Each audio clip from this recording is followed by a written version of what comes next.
Hello, and welcome to this clean historical Western romance by Martha Gillcrest. It's great to have you with us. Before we begin, be sure to hit the subscribe button, give this audiobook a thumbs up, and share it with friends. Supporting us in this simple way allows us to share more heartwarming romance stories with you for free. Now, get cozy, relax, and escape into adventure and love with a host of new characters. Enjoy. The following book is the copyright of Martha Gillcrest. The Bride and the Bandit by Martha Gillcrest. Chapter 1. Philadelphia, 1885. Clara Wilden stretched her fingers and rested them lightly on the black and white keys of the piano. She glanced up at the music score that was propped up in front of her. The notes of the waltz her music teacher had given her to learn were sedately spread across the paper, making her sigh loudly. So dull and utterly boring, she thought. Her fingers floated up and down the keys, and the gentle notes filled the room with their soft melody until she couldn't bear it for a moment longer. Glancing along the corridor, she could see that the door to the parlor was closed, and she decided to risk it. Closing her eyes, she pictured the bright costume of the Major General on stage and started to hum the catchy tune which had stuck firmly in her mind. As if they had a life of their own, her fingers began to dance up and down the piano keys, reproducing her favorite tune from Gilbert and Sullivan's comic opera, The Pirates of Penzance.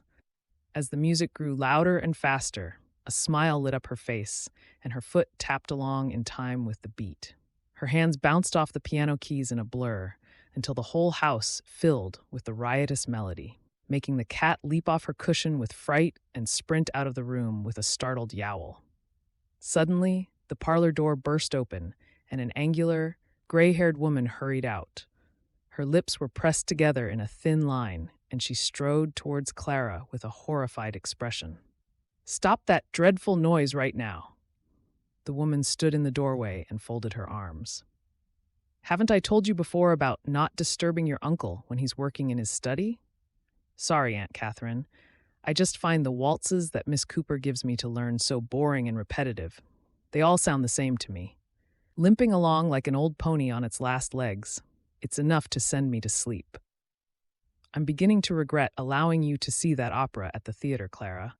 I fear it has filled your head with all sorts of nonsense. Those types of jolly songs are completely inappropriate for you to be playing. I thought the show would be more educational, but I won't make the same mistake again." Clara's face fell. But it was so wonderful, full of energy and humor. The whole cast looked as though they were having the best time ever. "Maybe I should see if I could become an opera singer, Aunt Catherine. I could tour America and see all the different cities." "Certainly not, Clara." Catherine Johnson snapped, clutching at her throat in alarm and shuddering slightly. "When your mother died, my dear departed sister, God rest her soul, I promised her that we would raise you to become a meek young lady of modest manners. Not someone playing the sort of music you would hear in a common saloon. She would be turning in her grave if she knew you were thinking about becoming a singer, or worse, an actress on stage." Clara sighed again, and her shoulders drooped slightly at the mention of her mother. "Mama always said that she wished she had had more adventures in her life, Aunt Catherine. I feel I can scarcely remember her now, but I do recall her saying that when I was a little girl." "Well, it was looking for more adventure that got her in such a dreadful situation in the first place," Catherine replied crisply. "Her head was turned by your father and his fanciful tales, instead of marrying more sensibly as our parents wanted." "But they did love each other, didn't they?" Clara's expression was filled with sudden doubt. Yes, she did say they were happy," Catherine conceded. "But he was always too free and easy with his money. He preferred to gamble away his last coins playing cards in the hope of a win, and then leave you two to go hungry. And your mother begged him not to go to the gold mines to seek his fortune, but did he listen? She never heard from him again until the letter came saying he died in an accident, and then the typhoid took her when you were just 10 years old. Do I look like her, Aunt Catherine?" Clara smiled up at her aunt, hoping she would stay and tell her more about her mother. Her heart-shaped face was framed by tawny-colored curls that had sprung free from their braid, making her look younger than her 19 years, and her green eyes sparkled with curiosity. Katherine Johnson pursed her lips again, not wanting to be drawn into this conversation. "Of course you do," she said briskly. "Now, I have the ladies from the Choral Society coming for tea and cake shortly. I would like you to practice your waltzes again, and then make sure that Roland and Blanche are dressed neatly to meet my guests." Her eyes softened slightly as she mentioned her own children, which didn't go unnoticed by Clara. "Yes, Aunt Catherine. Are they to do a recital for the ladies?" "Not today, no. I have asked them to read some poetry instead. I think my friends will be most impressed with how nicely they can recite. Not that pride is something I encourage." With a rustle of silk, Clara's aunt hurried onwards to the kitchen to make sure Mrs. Bentley, their housekeeper and cook, had prepared the cakes to her liking, neatly laid out on the best china plates with dainty linen napkins to go with them. Lord forbid that anything with a hint of excitement might happen today or any other day. Clara's thoughts turned gloomily to another stiflingly boring afternoon, stretching ahead of making polite conversation with her aunt's guests. As much as she loved her young cousins, Roland and Blanche, they were both timid in nature. Roland already dressed and behaved like a middle-aged man, even though he was only 14 years old. He loved nothing more than to pore over ledgers of accounts just like his father. And Blanche, at just 13 years of age, had already decided she wanted to marry her third cousin, who was an undertaker, and host tea parties like her mama. What is wrong with me? Why can't I be happy to settle for the sort of sedate future Aunt Catherine wants for me? Clara muttered to herself as she flicked the music over to the next waltz. She folded and unfolded her arms crossly with another sigh, wondering why she felt a fizz of frustration in her chest almost every day since she had turned 19. It wasn't that she was ungrateful for her aunt and uncle taking her in. They had been generous in welcoming her into their home and giving her a good upbringing. But the older she got, the more she chafed against the careful expectations they had for how she should live her life. She rested her fingers on the keys again and rattled through the final 2 waltzes faster than they should have gone, just to get them finished. "That sounds nice, Clara." Blanche slid into the room and stood watching. "I wish I could play half as well as you. I'm sure Miss Cooper is getting fed up with all the mistakes I make." Clara shot a smile at her and shifted over on her seat so Blanche could sit next to her. "Show me what you're struggling with, and I'll see if I can help." The tip of Blanche's tongue poked out with concentration as she played the tune she was learning, stumbling over the complicated parts. "You're getting there?" Clara said encouragingly. "Just practice your scales more, and you need to feel the music. When you can feel it inside of you, like being filled with light, then it won't sound so jerky." She patted her chest, trying to explain herself. Blanche looked up at her and giggled. "Feel the music? You do say some strange things, Clara."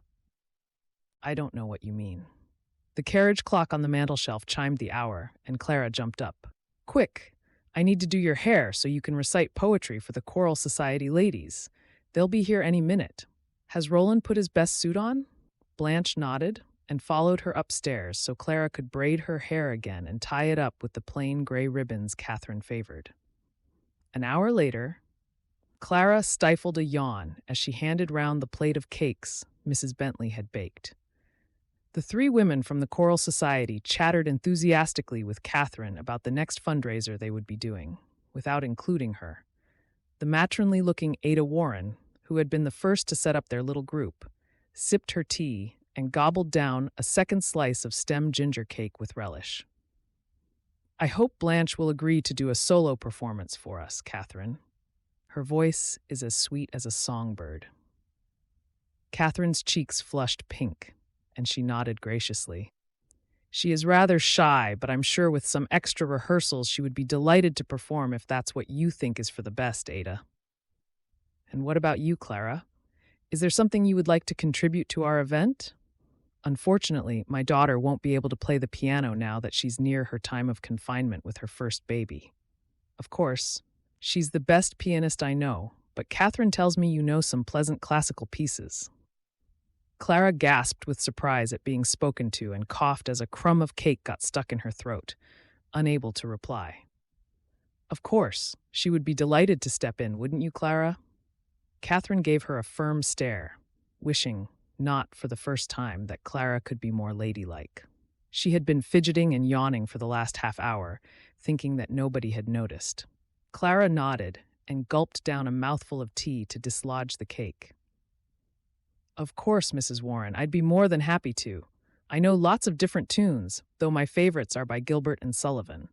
Perhaps I could do one that I've just learned from the theater." "I'm sure Mrs. Warren will tell you what to play, Clara," Catherine said hastily, interrupting her. "We don't need anything modern like those dreadful so-called comedy songs," she added, trying not to pay too much heed to Ada's startled expression. "Actually, I've just remembered I need someone to collect my new shawl from the dressmakers. Why don't you do that while Blanche and Roland recite their poetry?" Clara jumped up and politely said her farewells before excusing herself from the confines of the drawing room. As she checked her bonnet was on straight in the mirror at the end of the hall, she grinned at her reflection. She knew her aunt would tell her off later for making inappropriate suggestions for the fundraiser, but it was worth it if it meant she now had an hour away from the house to run errands. It was a bright spring afternoon, and she was mighty glad to have been released from the stuffy room and tedious conversation. She knew that if she was quick, she would have time to go to her favorite place without her aunt even realizing it. Chapter 2. Here she is. We've been wondering when we might see you again. Danny, the stage sweeper at the Grande Theater, gave a low bow as he swung the door open and waved Clara in. "Miss Dolores only said to me this morning that she hoped you would come by soon. Go to her dressing room. They're getting ready for the afternoon show." "Thank you, Danny. You're my favorite person at the whole theater."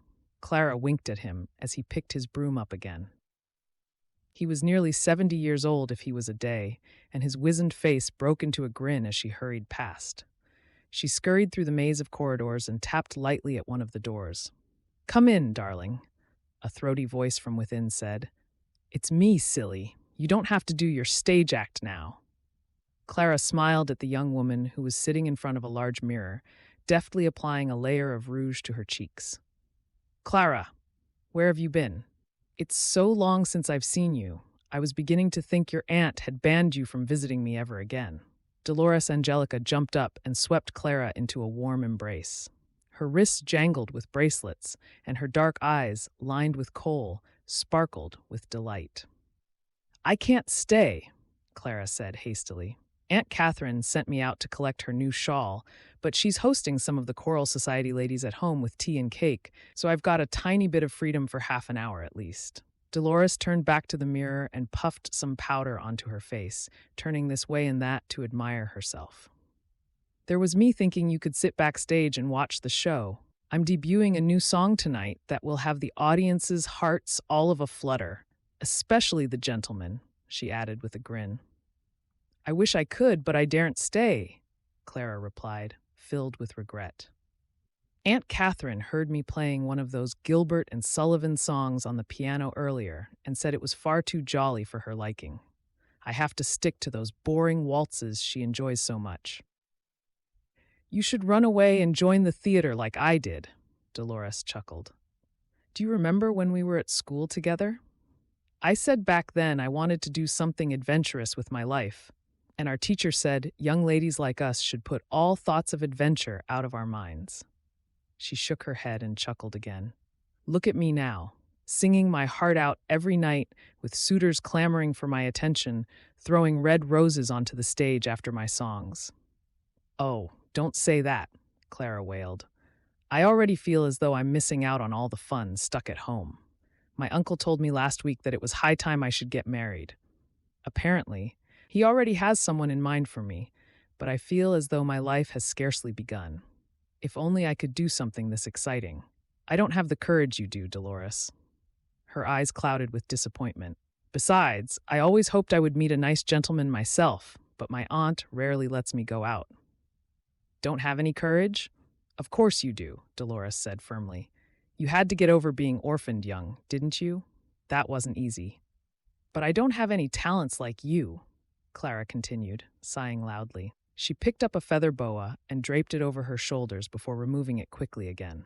You can sing, and you're beautiful. All I can do is play the piano and look after Roland and Blanche. It's as if I've been turned into a governess without being given any choice in the matter. I can't even look for work with a different family because Aunt Catherine has decided that looking after my cousins is far more convenient than getting someone else in to teach them. Dolores patted her hand and dabbed some of her perfume on Clara's shawl with a sympathetic smile. It's not always fun, this sort of life. She gestured at the row of costumes hanging up behind her and the theater beyond. Some of the gentlemen who try to court me think I'm a woman of easy virtue, just because I'm on the stage. They want me on their arm to show off to their friends, but not to be their wife. Her mouth drooped for a moment before she brightened again. This man your uncle has in mind for you to marry is bound to be kind-hearted and handsome, and that might be all the adventure you need. Or better still, you can have adventures together and you'll think it's far better than being a prima donna like me, I'm sure. Clara nodded, trying not to feel envious of Dolores's shimmering silk dress that hugged her figure. It made her look like a princess. And she suddenly felt dowdy sitting next to her in the sensible dark navy calico dress that her aunt favored because it modestly covered her female curves. You're right, and I am very grateful to my aunt and uncle. I just wish I could do something, anything, that was a tiny bit adventurous. A sharp rap at the door interrupted their conversation. 5 minutes until the show starts, Dolores. Clara jumped up and slipped her basket with Catherine's new shawl back on her arm. Good luck with your new song, she said hastily, looking at their reflection in the mirror as Dolores fastened a velvet choker around her neck and smoothed her golden ringlets back. You look like a proper woman. I still look like a schoolgirl. Clara compared her lightly freckled bare skin and thick braid with Dolores's sophisticated look and found herself lacking once again. Don't be silly. Your new husband will adore you. I guarantee it. See if you can persuade your aunt to allow you to come to the show again soon. Dolores kissed her and showed her out of the dressing room. And Clara, you do have a talent. You're one of the most thoughtful people I know, always ready with a kind word when people are worried. She grinned at her friend and hurried off as Danny called again that the show was about to start. As Clara walked the last couple of streets on her way home, she thought about what Dolores had said to her. It had been a shock when her uncle had mentioned marriage, but now Dolores's words made her see it in a new light. Edward was a partner at one of the town's larger garment factories, and he often went to business meetings. She wondered whether the man he had in mind might also be in business. She couldn't help but feel a tingle of excitement as she imagined a good-looking young man in a suit, sweeping her off her feet with bouquets of flowers and whispered endearments of love. Perhaps they would live in the smart end of town, and they would take their children for picnics in the park during the summer. The more she thought about it, the more she realized that Dolores was right. Marrying a handsome young man would be an adventure in itself. And suddenly she found herself looking forward to the future, feeling happier than she had felt for a long time. The following week, there was a palpable air of anticipation in the Johnson household, which lifted Clara's spirits. Come to my drawing room, please, Catherine called. I have some exciting news. Clara packed Blanche's music books away and closed the lid of the piano.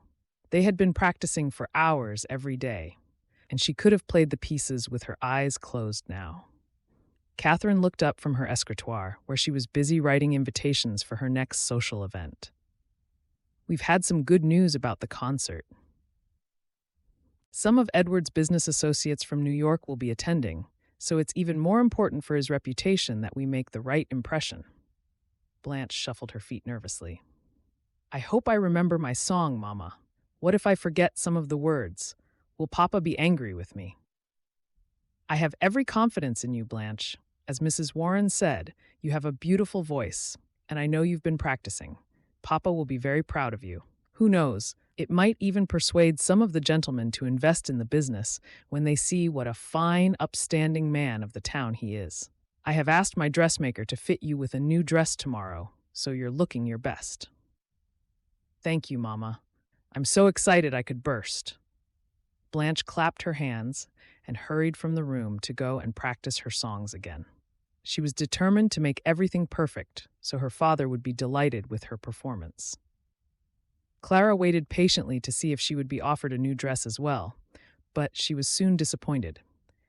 "As you're only sitting at the piano, you won't need a new outfit, Clara," Catherine added dismissively. "I'm sure you understand." She turned back to her letters. "Perhaps I could have a new hair ribbon instead?"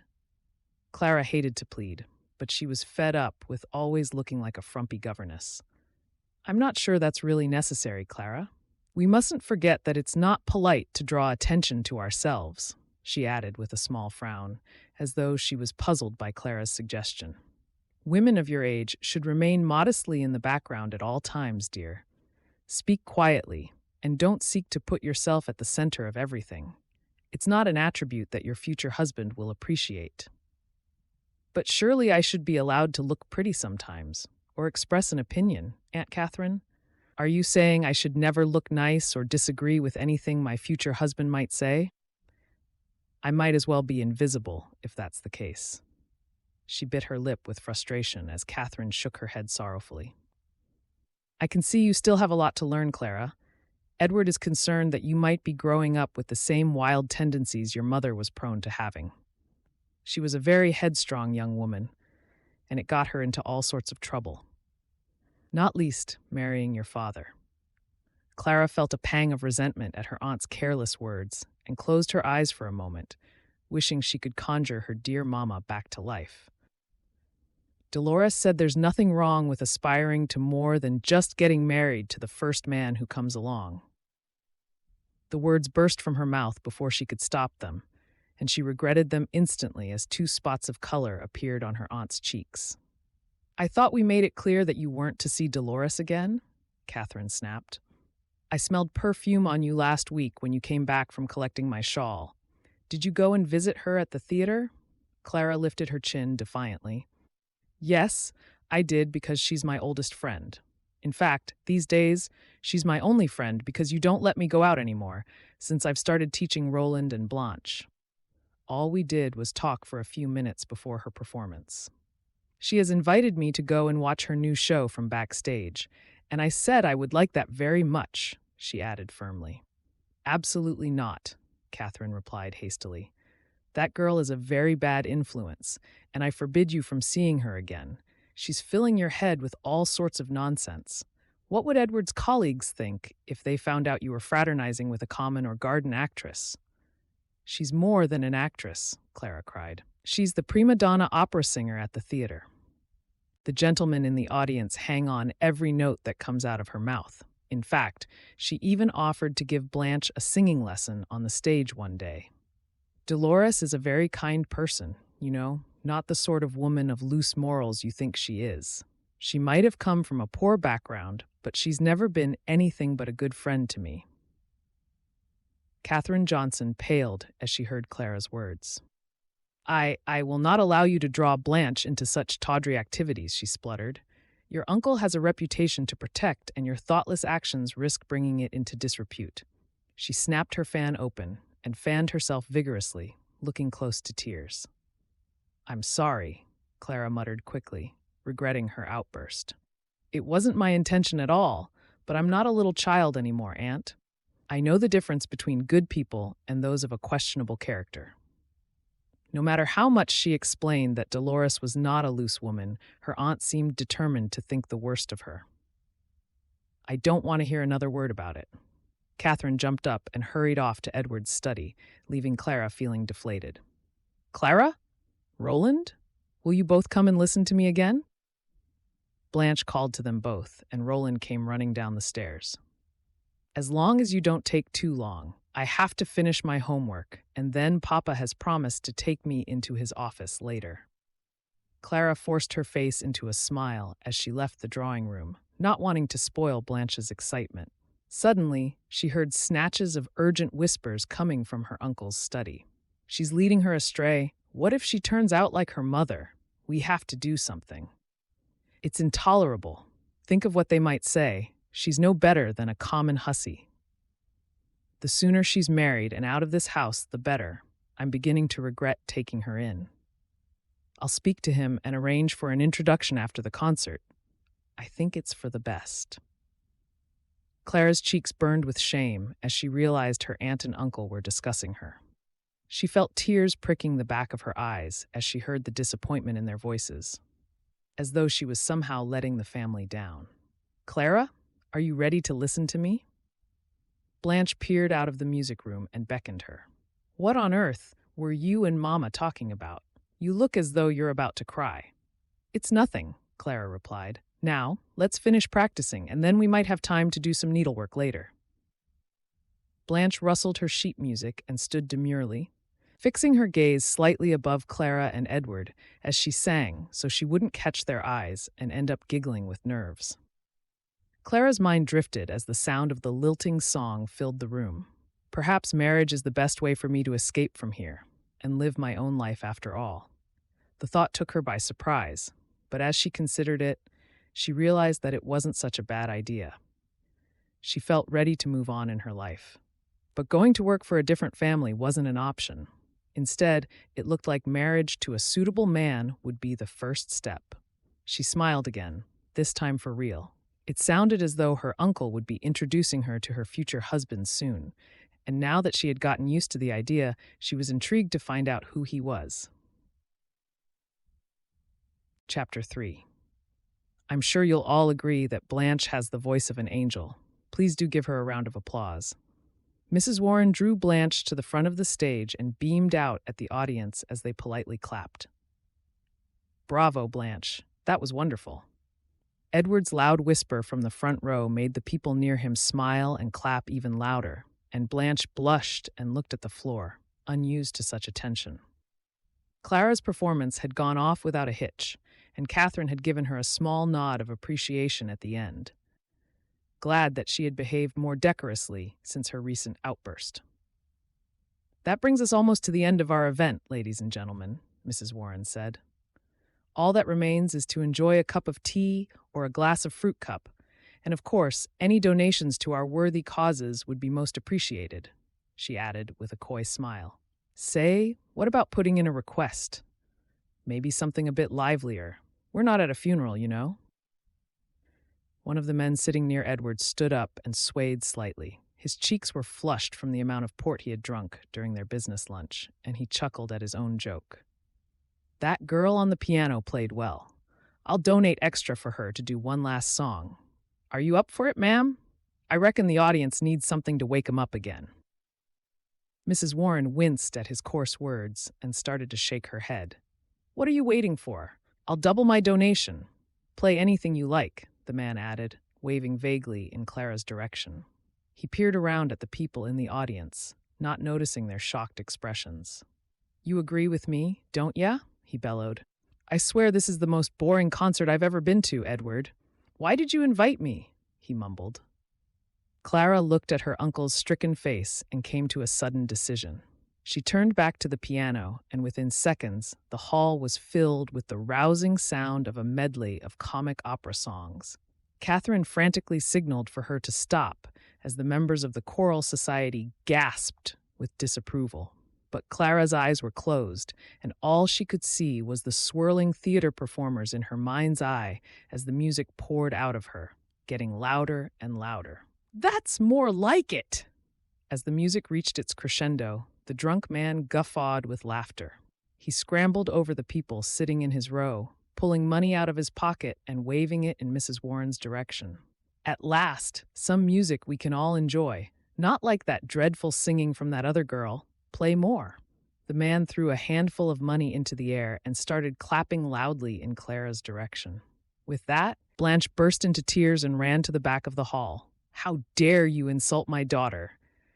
Catherine stood up and glared at the man just in time to see him trip over her folded parasol and fall face first into the aisle with a resounding thud. I have never been so mortified in all my days. An hour later, Catherine paced backward and forward in her parlor, pausing only to glare at Clara and shake her head. "What were you thinking, playing that dreadful music at our charitable fundraiser?" I was trying to help Uncle Edward. When that man said it was like a funeral, I thought he was one of the business associates we needed to impress." Clara's voice was barely a whisper as she saw her aunt's expression harden. He was, but so were the other 4 gentlemen there as well. And now Edward has been made a laughingstock by your antics. It was all they could talk about. Poor Blanche. I told you not to put yourself at the center of everything. I'll be surprised if she ever sings again, my poor little angel.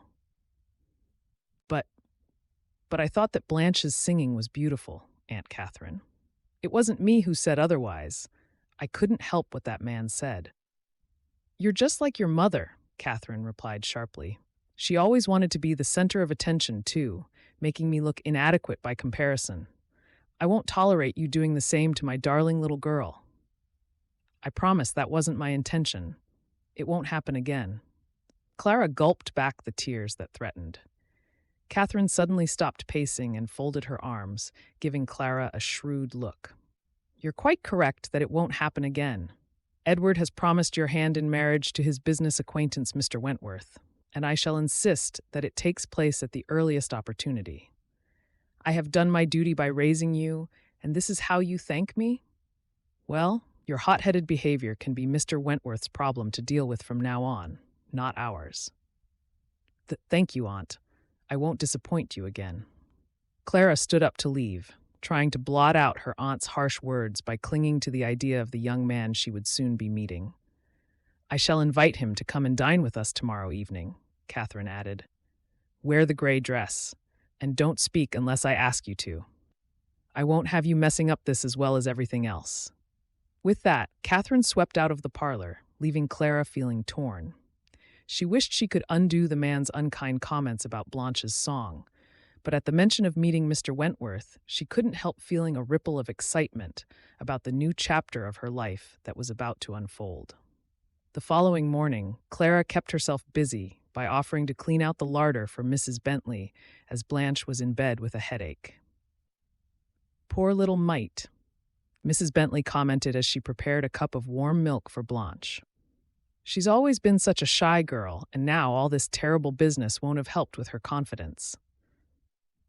She added a slice of her cherry cake to the tray in the hope that it might tempt Blanche to eat something.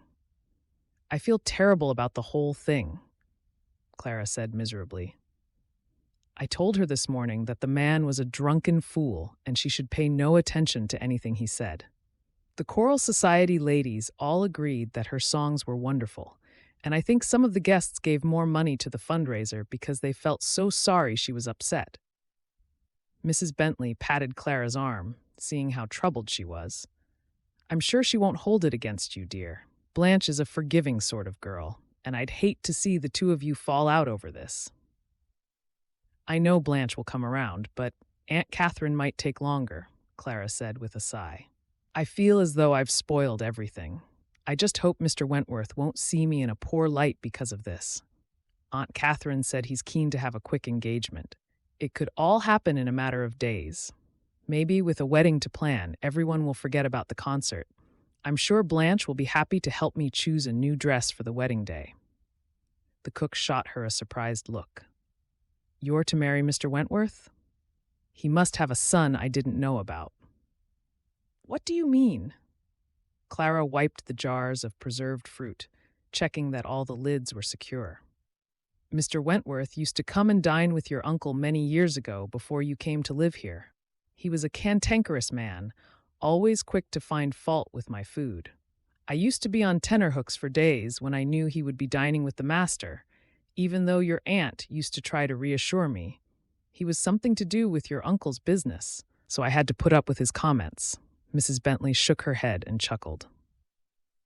I always assumed he had never married, but he must have found a wife to put up with his miserable ways after all, if you're to be marrying his son. Well, I hope he's nicer than his father sounds. Clara paused from her task and chewed her lip as she considered the cook's revelations. It hadn't even occurred to her before that she might not like the man her uncle had chosen for her. I'm sure he will be, Clara. Your aunt and uncle wouldn't want you to be unhappily married, would they? It will be strange leaving home. I shall invite Blanche to come to dinner. Clara giggled at the idea of being mistress of her own house. Why don't you take this up for Blanche now and tell her about your visitor coming tonight and the wedding? I reckon her headache will miraculously get better once she's got something else to think about." Just as Mrs. Bentley had predicted, the mention of the dinner party later that day brought Blanche around from her gloomy mood. Mama didn't mention it. Blanche propped herself up against her pillows and sipped her warm milk. "Just think, Clara, you'll be starting your own family soon. Can I come and stay at your house? You won't forget about us, will you? He won't make you move away, will he?" She peppered Clara with questions as the color returned to her cheeks. "I don't know where our home will be, but your mama did mention he lives in Philadelphia, so I'm sure we can still see each other. And of course I won't forget about you, silly. You're like a sister to me." Clara perched on the edge of the bed. "I'm really sorry about what that horrible man said yesterday at the concert. It wasn't true. Everyone loved your songs. Promise me you'll carry on singing?" Blanche nodded slowly. "Let's just forget about all that, shall we? I want to enjoy thinking about your wedding." "I've had the perfect idea," Clara said, giving her a hug. "I would like you to sing a song at our wedding meal. Would you do that for me, Blanche? You do have a beautiful voice, and it would make me very happy." "Are you sure?" Blanche beamed with happiness, her headache quite forgotten. "I insist. You can choose any song you like, as long as Aunt Catherine approves, of course." She squeezed Blanche's hand. "Will you help me do my hair for this evening? I want to make a good impression. I'm so nervous, I don't think I'll be able to eat a single morsel of the dinner." "I wonder what he looks like," Blanche said dreamily. "I think he will be tall and handsome, of course, and he'll sweep you off your feet." She grinned suddenly. "I can hardly believe it. You're to be a married woman. Will you tell me what it feels like to be in love, Clara? I know Mama says it's unladylike for us to talk about romance, but if you're going to start falling in love this evening, I want to know if it really is as wonderful as everyone says." "Your wish is my command," Clara said, jumping up. "I shall come and tell you at bedtime because I probably won't be able to sleep a wink anyway. And now I have to tidy the library and then see if Cook needs any more help. If I don't keep busy, I might burst with curiosity." The rest of the afternoon passed by in a blur of activity as Clara dusted all the books in the library in companionable silence with Roland, who was studying some accounting tasks that made Clara's head spin when he had tried to explain them to her. Once her chores were over, Clara put on the demurely cut gray dress that her aunt had told her to wear, and Blanche helped tame her curls into an elegant chignon at the nape of her neck. "I can hear someone at the door," Blanche said, breathless with excitement as she secured the final hairpin in Clara's hair. "I do wish Mama would let me join the dinner. It's so unfair." Clara pinched her cheeks quickly to bring a flush of color to her face and fanned herself as she stood up. "This is the most nervous I've ever felt about anything in my whole life. Do I look all right, Blanche? Be honest." She did a twirl and looked at her cousin expectantly. "His heart will be lost to you by the end of the evening," Blanche replied, giving Clara a quick hug. "I'm going to peek from the top of the stairs, so hurry up and go down, will you?" Clara could hear voices from the dining room already, where Edward had taken their guests. She took a steadying breath and hurried down the stairs, patting her hair one final time before entering the dining room. "Ah, there you are." Edward's voice was jovial as he realized she had joined them. "Come and meet Mr. Wentworth, or should I say, my good friend Eben, a fine gentleman who will make a very suitable husband for you, my dear." "Yes, Clara, do come in. Mr. Wentworth is so looking forward to meeting you," Catherine added. Clara felt her excitement bubbling up and her face split into a broad smile as she stepped forward to meet her intended. But then she faltered in confusion. There was only one other gentleman in the room, who was clearly Mr. Wentworth Sr. "Good evening, Clara." The gray-haired, portly man stuck his hand out to shake Clara's hand. "Good evening, Mr. Wentworth," Clara replied, remembering her manners as she felt her aunt's bony fingers on her back, prodding her forward. "It's very nice to meet you, too. And your son?" She darted a hasty look around the room, wondering where his son might be. "My son?" Mr. Wentworth's pale eyes darkened with irritation as he looked her up and down before he broke into a humorless chuckle. I don't have a son, Clara. I've never married. Well, until now, of course. He took hold of her hand and limply shook it by way of a greeting, pulling her slightly closer and holding on to her longer than was necessary. Oh, I'm sorry. I must have misunderstood. Clara felt as though her tongue was too big for her mouth as she stumbled over her words. It took all her strength not to snatch her hand back and run from the room as she realized with a sinking feeling that the man her uncle had promised her to was exceedingly old. Not what you expected, eh? Eben Wentworth rubbed his hands together and shot an amused look at Edward. She's a fine-looking girl, Edward, I'll grant you. Not too hot-headed or opinionated, I hope. Clara looked at him more closely, still unable to believe her eyes. His thinning gray hair was scraped over his head, and he had the bloodshot eyes and red-veined cheeks of a person who was too fond of his drink. His suit was of an old-fashioned cut, and the buttons of his waistcoat strained over his belly. We've raised Clara to be a very modest young lady, Eben. You can be sure of that, Catherine reassured him hastily as she handed him a glass of port. She plays the piano nicely and will make a good mother to your children. Yes, Eben replied, slurping a mouthful of port down. About time I made sure the Wentworth name is continued after I'm gone. He studied Clara as though she were a piece of furniture. I don't usually like a full-figured woman, but she looks like she'll be good for childbearing. I don't think I feel very well, Clara said faintly, backing toward the door. Catherine bustled past her to call for Mrs. Bentley to serve the food and took Clara's arm firmly to stop her from leaving. Nonsense, dear. She's never unwell, she added, smiling at Eben. Let's sit down and eat, and we can discuss the marriage. I think having the wedding as quickly as possible would be best, don't you, Edward?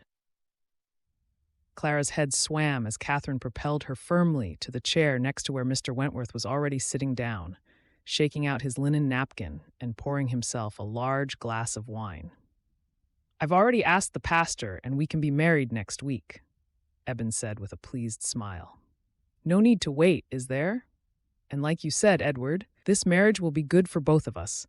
Me coming on as a new partner in your business, and a pretty young wife to look after me in my old age.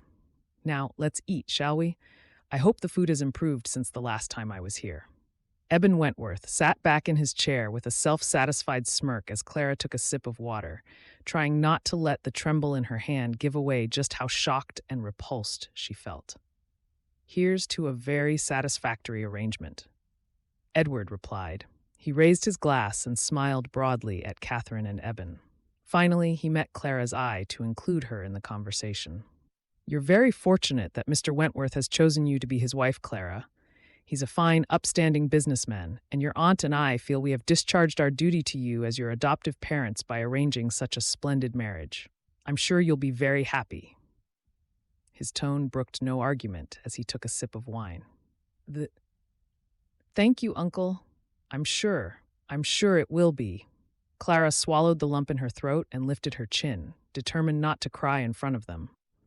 I'm sure everything will be fine, she said quietly, to reassure herself more than anything. As the conversation ebbed and flowed between Mr. Wentworth and her aunt and uncle for the rest of the meal, it was all Clara could do to force the food down. Every mouthful felt like swallowing sawdust, and her mind raced as she tried to envisage her future. From the way Mr. Wentworth was describing things, it sounded as though she would be little more than a glorified maid, tending to him in his dotage, with the additional expectation of providing him with a son and heir to continue his business. His words were cold and unfeeling, as though she were a business transaction, which she eventually realized she was. What of romance and love? I will be tied to this cold-hearted old man for the rest of his days, with no hope of adventure, or even a crumb of affection. The bleak realization hit Clara hard, and she wished she could run away to see Dolores. She yearned for her friend's comforting words, telling her that this was all just a bad dream. Finally, the interminable evening came to an end, and Mr. Wentworth shrugged on his coat to leave. I'm glad you're quiet, he said, turning to look dispassionately at Clara in the hallway. I can't abide a woman who chatters on as if her opinions were of some interest to me. You'll do me very nicely. Make sure you give her a new dress, Edward. I want her to look good for the wedding. My business acquaintances will be green with envy." He laughed again and creaked down the steps, muttering about his arthritis as he made his way toward his awaiting carriage. "See you next week, Clara, for our wedding." He doffed his hat and grinned at Edward again, but Clara had already gone, running up the stairs and throwing herself onto her bed, where she could, at last, allow her tears to flow at the thought of the miserable future that awaited her. Chapter 4. "Oh, my sweet darling, what on earth do your aunt and uncle think, hitching you up to an odious old man like Eben Wentworth?" Dolores folded Clara into a perfumed embrace and dabbed her lace handkerchief on her cheeks to dry the silent tears that were falling. I thought I was to marry his son, Dolores. Honestly, you could have knocked me over with a feather. I was so shocked when Uncle Edward introduced me to him." Clara hiccuped gently as she stopped crying and blew her nose. "It's not only the fact that he's 3 times my age that is so troubling. It's his manner. He's so cold and uncaring. He scarcely looked at me during the meal and spoke about me as though I wasn't even there." "You deserve so much better than that," Dolores declared hotly. She stood up and paced her dressing room, glancing at the clock in the corner. She had half an hour until her dress rehearsal started, which would have to be enough time to come up with a plan. "I don't know him well, but I've seen him in the audience a few times here at the theater. Word gets around when it comes to the wealthier patrons, and you're right to be concerned. He took Molly out for dinner a few times and did nothing but tell her she should be grateful for his attention, even though he was the dullest suitor she ever had." "What can I do, Dolores? In less than a week, I'll be married to him." Clara's voice rose with anxiety, and she plucked the edge of her shawl absent-mindedly. "I'll never be able to see you again. He's made it quite clear he expects me to stay at home unless it's to accompany him to one of his business luncheons. So much for me having new adventures. I'll be pushing him around in a bath chair when his arthritis is bad, and that will be my life." Dolores flopped back into her seat with a wry smile. "I'm sorry, Clara. I'm not laughing at you. It's just the way you say it. He sounds like a demanding toddler, not the handsome young husband you should have." The corners of Clara's mouth twitched, and she burst out into a nervous giggle until the two of them both had tears of laughter in their eyes as they gasped for breath. "You're the only person I can talk to about this, Dolores, and if I wasn't laughing, I'd be in floods of tears again." Clara shot her friend a grateful smile, then grew serious again. "To make matters worse, Uncle Edward told me that Eben's father lived to the ripe old age of 92. I could be looking after Eben for years if he's the same. There must be a way out of it. Come on, we can come up with a better idea between us, surely? I'm trying to think of something, trust me. I've scarcely slept a wink the last few nights, but I have no money to my name, nobody else to turn to, and nowhere else to go. I've only been able to come here today because Aunt Catherine thinks I'm at a dress fitting. She's so busy making plans for the guest list and food that she couldn't come with me. She gave me the money for the dressmaker and let me come out unaccompanied. I'll have to leave in a few minutes." Clara heard Danny knocking on some of the other performers' doors and felt the panic rising in her chest again at the thought of having to return home. "How much money did she give you for your dress?" Dolores asked quickly. Clara opened her reticule and pulled the coins out. For once, Edward had been generous, and the amount they had given her had surprised Clara. Clearly, they didn't want to scrimp on the dress now that Eben had demanded she must look nice for the wedding day. Dolores rifled through the coins, counting them, and her eyes suddenly lit up. "This is your answer," she said, clapping her hands. "Use this money to travel somewhere else. By the time they find out, you'll be long gone." "Are you mad?" Clara cried. She thrust the money back in her reticule and snapped it shut. "Where would I go? What would I do?"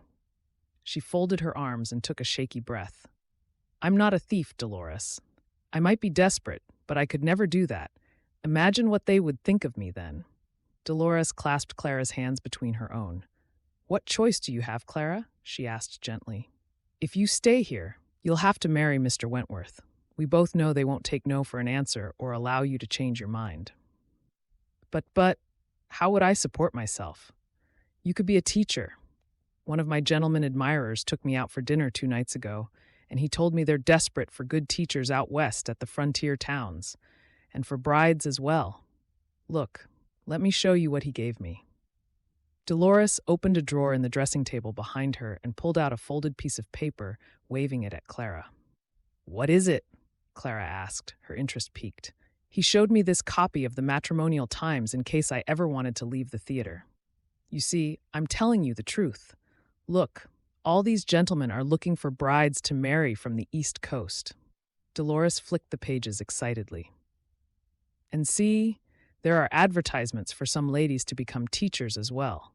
You could leave on the next train and take a teaching position so you could pay for board and lodgings somewhere respectable, and then look for a handsome new husband once you've settled in, someone who actually loves you.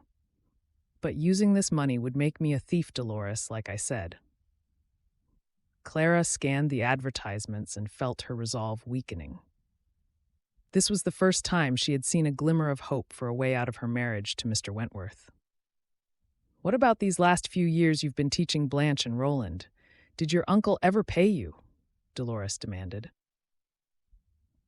"I know they allow you to live there, but you've saved them the cost of employing a governess, so you wouldn't be stealing.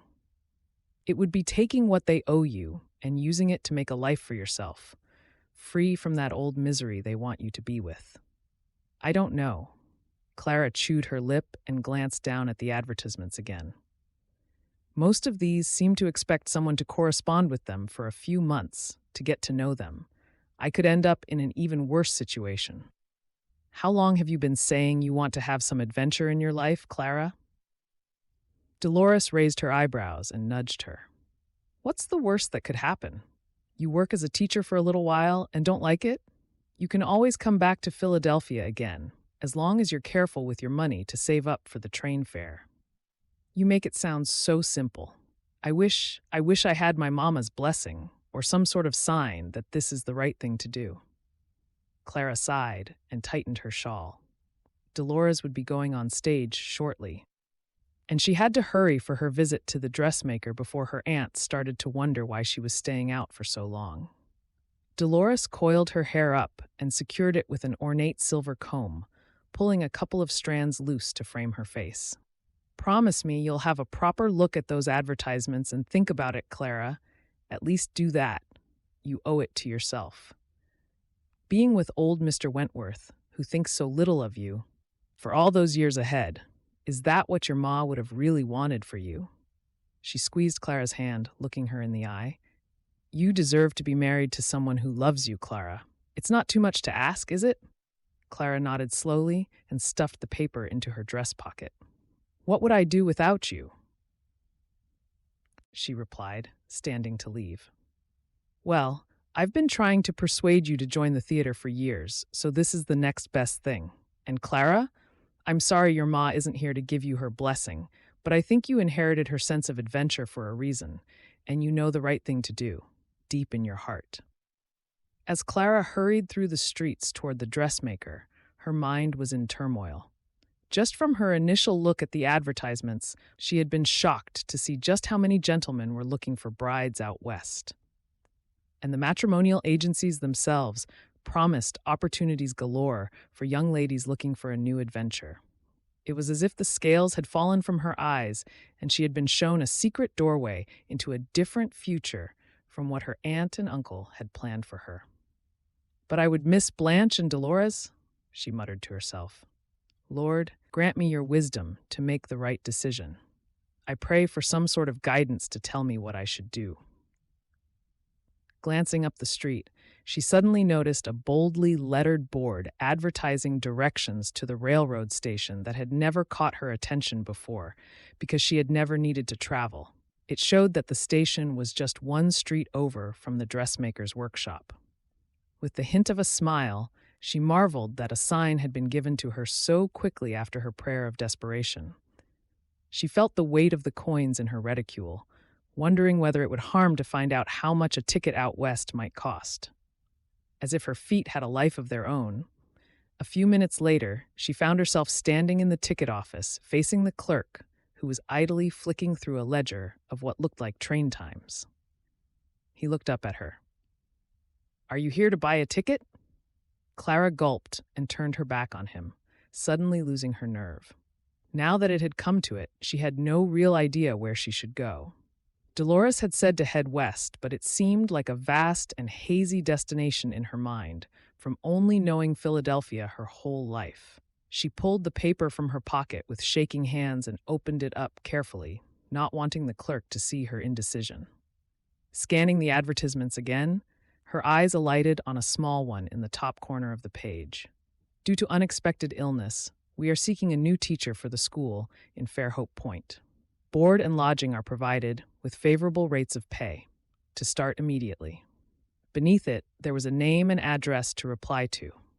Clara glanced at the date at the top of the page, noticing that the paper had only been published a few days earlier. Taking a deep breath, she approached the clerk. How much would a one-way ticket to Fairhope Point cost, please? And how often do the trains go there? The clerk ran a stubby finger down his ledger and named a price. The last train went a week ago. Next one's tomorrow morning. He looked pointedly at her reticule, folding his arms to wait for her reply. A week ago. Clara's mind whirled. That would mean that the position would still be open if no trains had gone there since the advertisement had been published. She felt a ripple of excitement deep in her gut. Do you know what Fairhope Point is like? The clerk looked at her for a long moment before shrugging. Most folks who go west don't return, so by my reckoning, the place must be all right. Do you want the ticket or not? I'm not here to chat about travel destinations, you know. He reached up to the little blind on his window to close it. It's time for me to shut now. The train goes at 9 o'clock sharp. If you miss tomorrow's train, the next one won't go for another week. He tugged the blind lower, blocking him from Clara's view. Wait, I have the money here. I'd like a ticket for tomorrow's train, please. Clara scrabbled in her reticule, pulling out the coins and sliding them across the counter with trembling hands. Just in time, miss. The clerk gave her a broad grin as he quickly raised the blind again, taking the money before she could change her mind. Here's your ticket, and don't be late. The train's heading west, don't wait for anybody. Clara left the ticket office on shaking legs, pausing only to tuck the ticket deep in her reticule.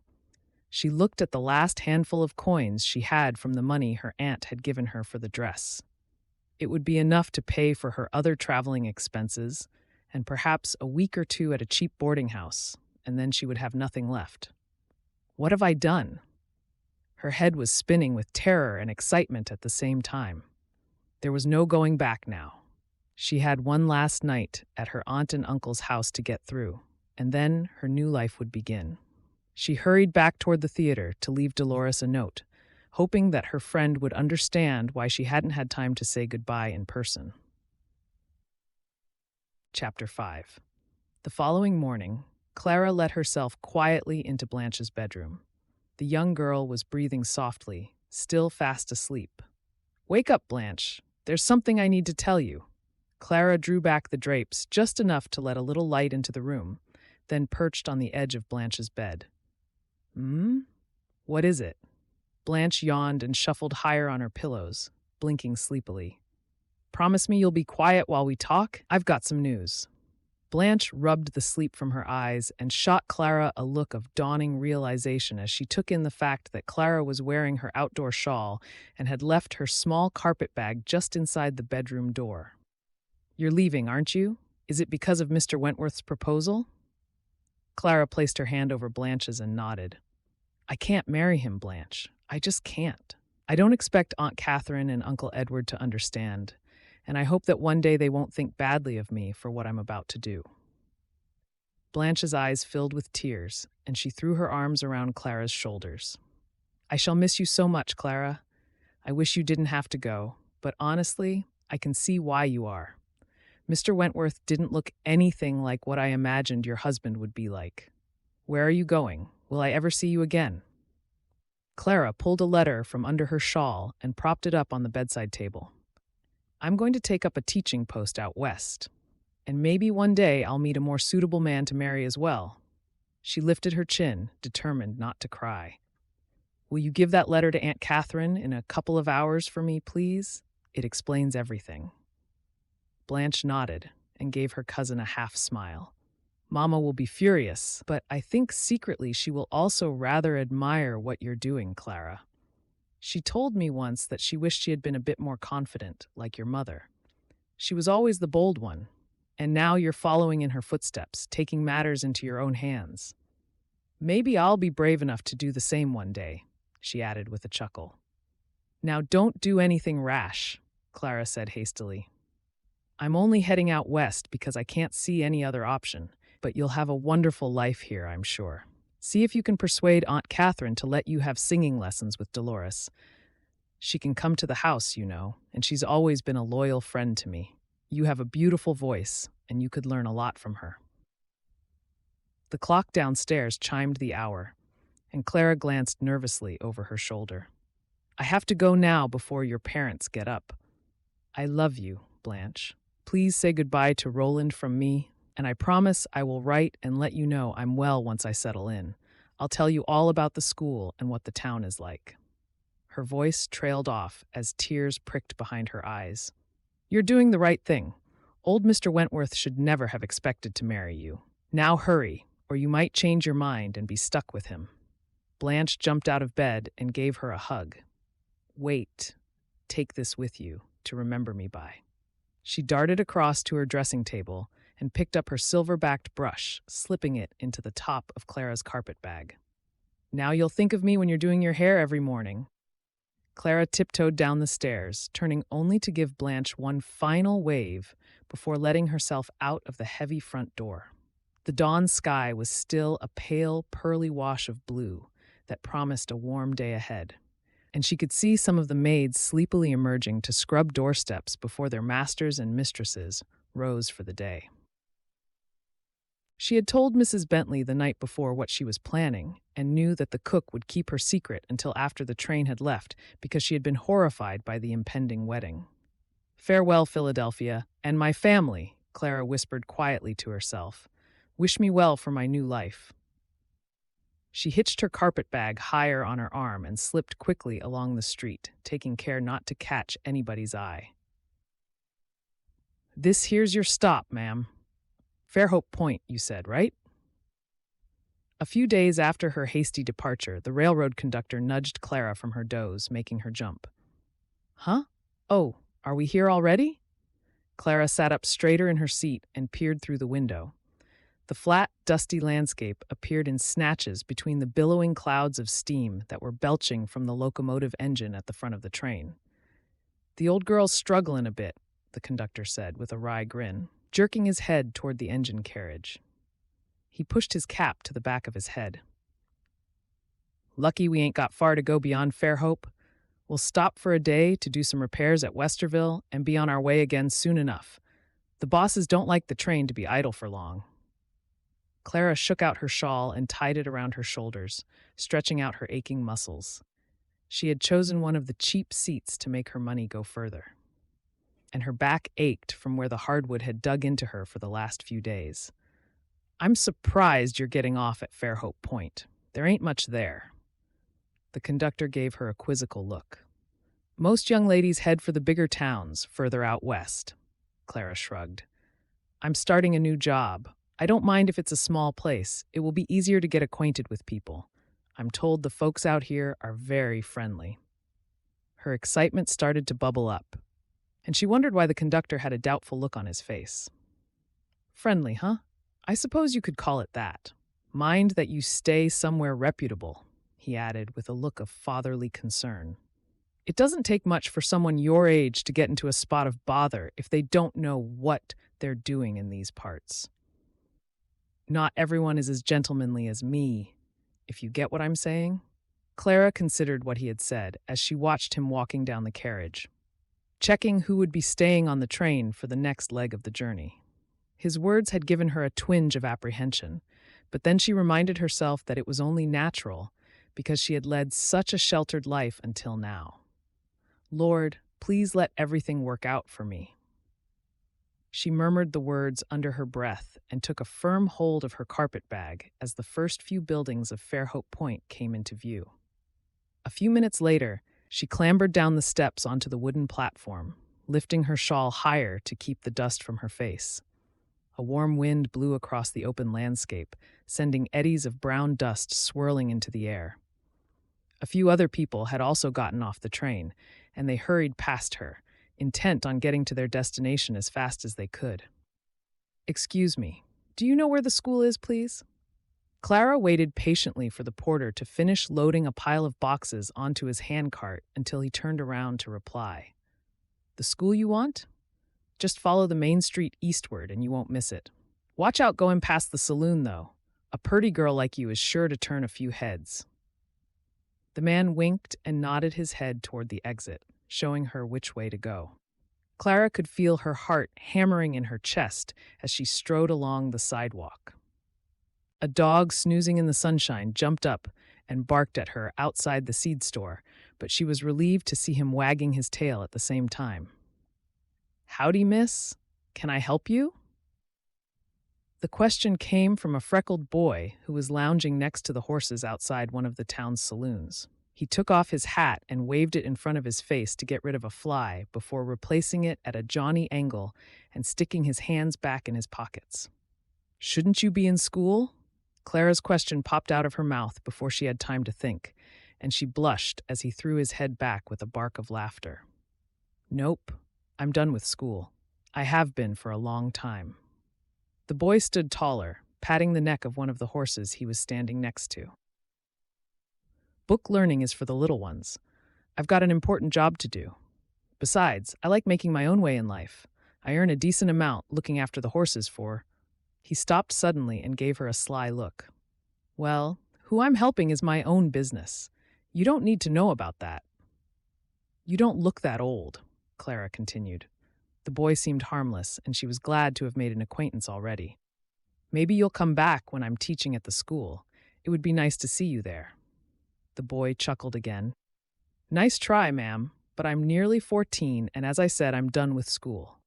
The quietness of the sleepy town was suddenly shattered by the hooting of the train's whistle, and Clara felt the ground vibrating beneath her feet as the heavy locomotive engine rumbled back into life, and the train rolled slowly out of the station, headed for Westerville several hours away. Clara shaded her eyes and watched the plume of steam filling the air as it gradually got smaller, receding into the distance. Even though she had only been on the train for a few days, she felt a pang of something that felt a lot like homesickness. The train was her last connection with Philadelphia, and now she was in a new town where she didn't know a soul. "Guess you're headed to the school now then, are you?" The boy's question stopped Clara's worrying thoughts, and she nodded. "Yes, I'm told it's not far." "Want me to walk there with you?" the boy continued. He spat on his hand and wiped it on the side of his trousers before extending it with a grin. "Ned's the name, and you are." Clara shook his hand and grinned. "Clara Wilden. Nice to meet you, Ned, and thank you. If you can be spared from minding the horses, I would appreciate it if you could walk with me. I'm new in town, as you've probably guessed." "They won't miss me for a few minutes," Ned replied. "The cards and whiskey will be keeping them busy until nightfall at least." They fell into step, and the sun beat down on the two of them as they walked along the street.